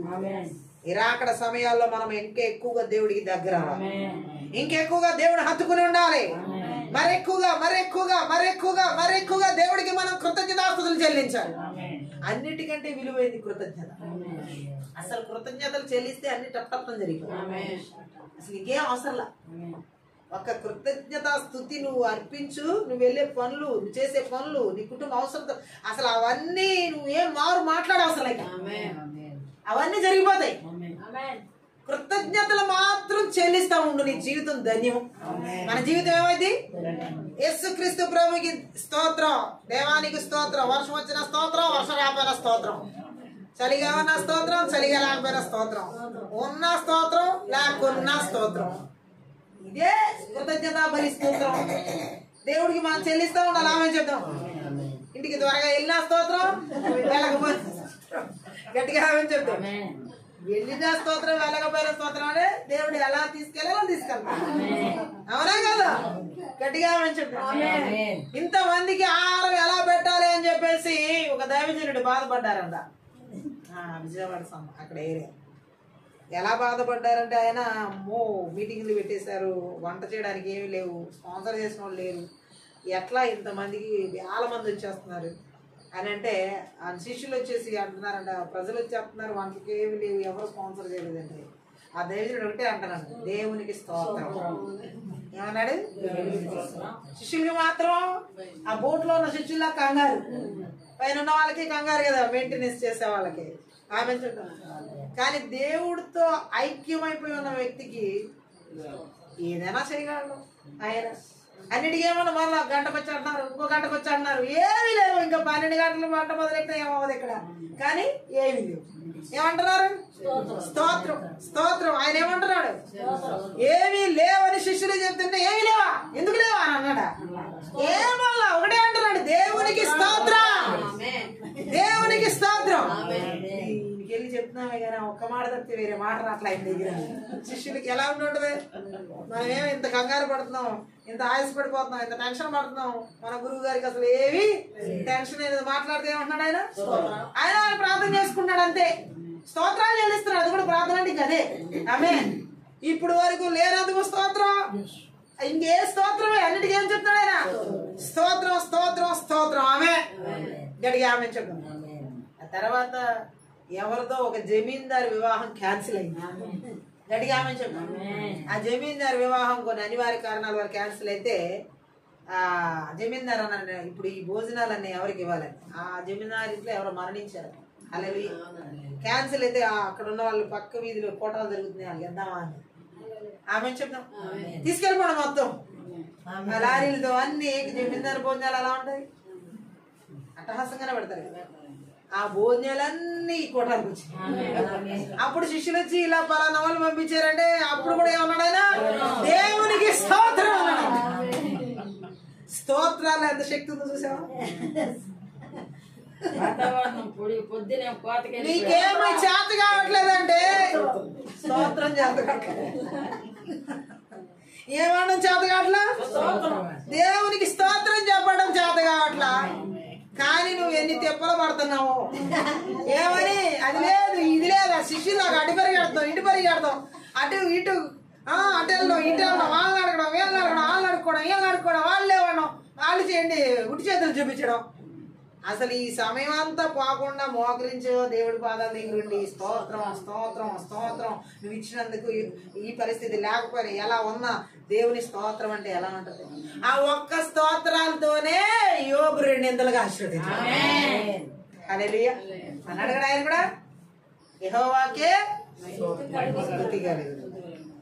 ఏదున్నా ఏది లేకపోయినా దేవునికే మహిమ కలుగును గాక, దేవునికే స్తుతి కలుగును గాక, యేసుకే స్తోత్రం. అక్కడ అద్భుతం జరిగిపోయింది. ఎవరు వండిన పని లేదు, అక్కడ వంట చేసే పని లేదు, కూరగాయలు తెచ్చిన పని లేదు, మొత్తం వంటలన్నీ తీసుకొచ్చి ఇంక ప్రజలు పెడతామే. ప్రేయర్ అయిపోయింది, భోజనాలు వచ్చింది. స్తోత్రం. ఎందులో ఉంది మహిమ? కృతజ్ఞతా స్తోత్రం, కృతజ్ఞతా స్తుతిలో ఉంది. ఈ సత్యం తెలిస్తే ఎలాంటి పరిస్థితులైనా మార్చివేయబడతాయి, ఎలాంటి స్థితిగతులైనా మార్చివేయబడతాయి, ఎలాంటి పరిస్థితులైనా దేవుడు స్వాధీనపరచగలుగుతాడు. కృతజ్ఞతా స్థుతిలో ఉన్నటువంటి శక్తి అటువంటిది. ఈరోజు అటువంటి అభిషేకంతో పరిశుద్ధాత్మ దేవుడు మనల్ని సమయంలో అసమయంలో ఎలాంటి పరిస్థితుల్లో ఎప్పుడు కూడా మనం దేవుడికి కృతజ్ఞతాస్తుతులు చెల్లించేవాళ్ళం. అది ఎలాంటి సమయమైనా, అది సంతోషకరమైన, అది బాధాకరమైన, విచారమైన, వేదన, ఎలాంటి పరిస్థితుల్లోనైనా సరే దేవునికి మనము స్తుతియాగం అర్పించేవారంగా ఉండాలి, స్తోత్రాలు చెల్లించేవారంగా ఉండాలి, కృతజ్ఞతాస్తుతులు అర్పించేవారంగా ఉండాలి. ఈ ఉదయకాల దేవుడు ఈ మాటలు మాట్లాడుతున్నాడు. ఇప్పుడే యేసు నామములో ప్రతి ఒక్క బిడ్డల మీదకి కృతజ్ఞత అభిషేకాన్ని విడుదల మనమందరం కూడా ఆ కృతజ్ఞత అభిషేకంతో దేవుడు కోరుకున్న రీతిలో మన జీవితాలే దేవుడికి కృతజ్ఞత బలులుగా అర్పించాలి. ఓ థ్యాంక్ యూ లార్డ్. కృతజ్ఞత బలి జీవితాలు ప్రతి ఒక్కరి జీవితాలకి నజరేయుడైన యేసు నామములో విడుదల చేస్తాం. ఏ చింతలు, ఏ ఆలోచన, ఏ తలంపులు, ఏ ఉద్దేశాలు, ఏ భ్రష్ట స్వభావాలు ఆ దేవుని స్తుతించి నీవు కూడా అడ్డగించి ఆ బలవంతుడికి నజరేయుడైన యేసుక్రీస్తు నామములో, నజరేయుడైన యేసుక్రీస్తు రక్తంలో, నజరేయుడైన యేసుక్రీస్తు శక్తిగల వాక్యము ద్వారా వారి బలిపీఠాలు పగలగొడుతూ విర్రగొడుతూ నాశనం చేస్తున్నాను ప్రభా.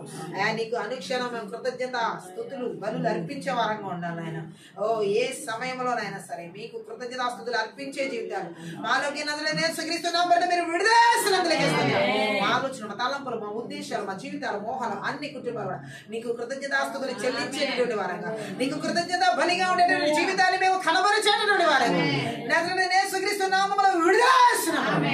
ఎక్కడా కూడా నీకు రావాల్సిన కృతజ్ఞతాస్తుతులను మేము ఎక్కడ దొంగిలించకుండా అయ్యా అనుక్షణం కూడా ప్రార్థన విజ్ఞాపన విన్నపాలన్నీ కృతజ్ఞత పూర్వకంగా నీకు తెలియచేసే వారంగా థ్యాంక్ యూ లార్డ్ మాతో మాట్లాడి ఆత్మీయ మనోనేత్రాలు వెలిగించిన విధానం బట్టి లెక్కించలేని కృతజ్ఞతాస్తుతులు చెల్లిస్తున్నాము డాడీ.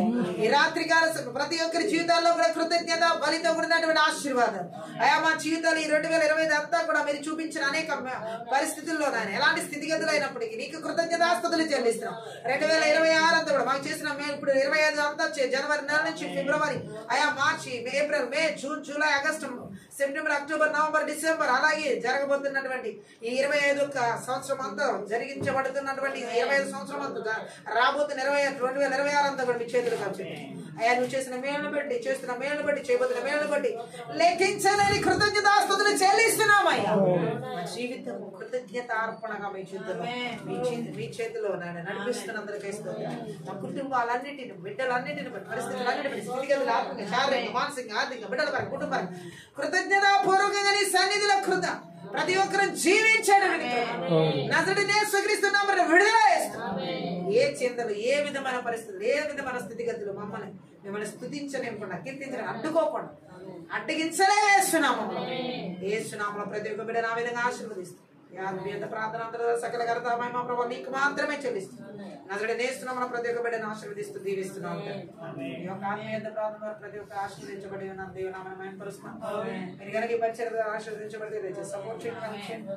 డిస్క్రిప్షన్ లో మా ఫోన్ నెంబర్ ఇవ్వబడి ఉంది. మీరు ప్రార్థన ఆ ఫోన్ నెంబర్ సంబంధించి స్తోత్రం తండ్రి. పరిశుద్ధ రసానికి వేలాది కోట్ల ఆశీస్సులు ప్రవేశారు. మరి ఉదయకాలం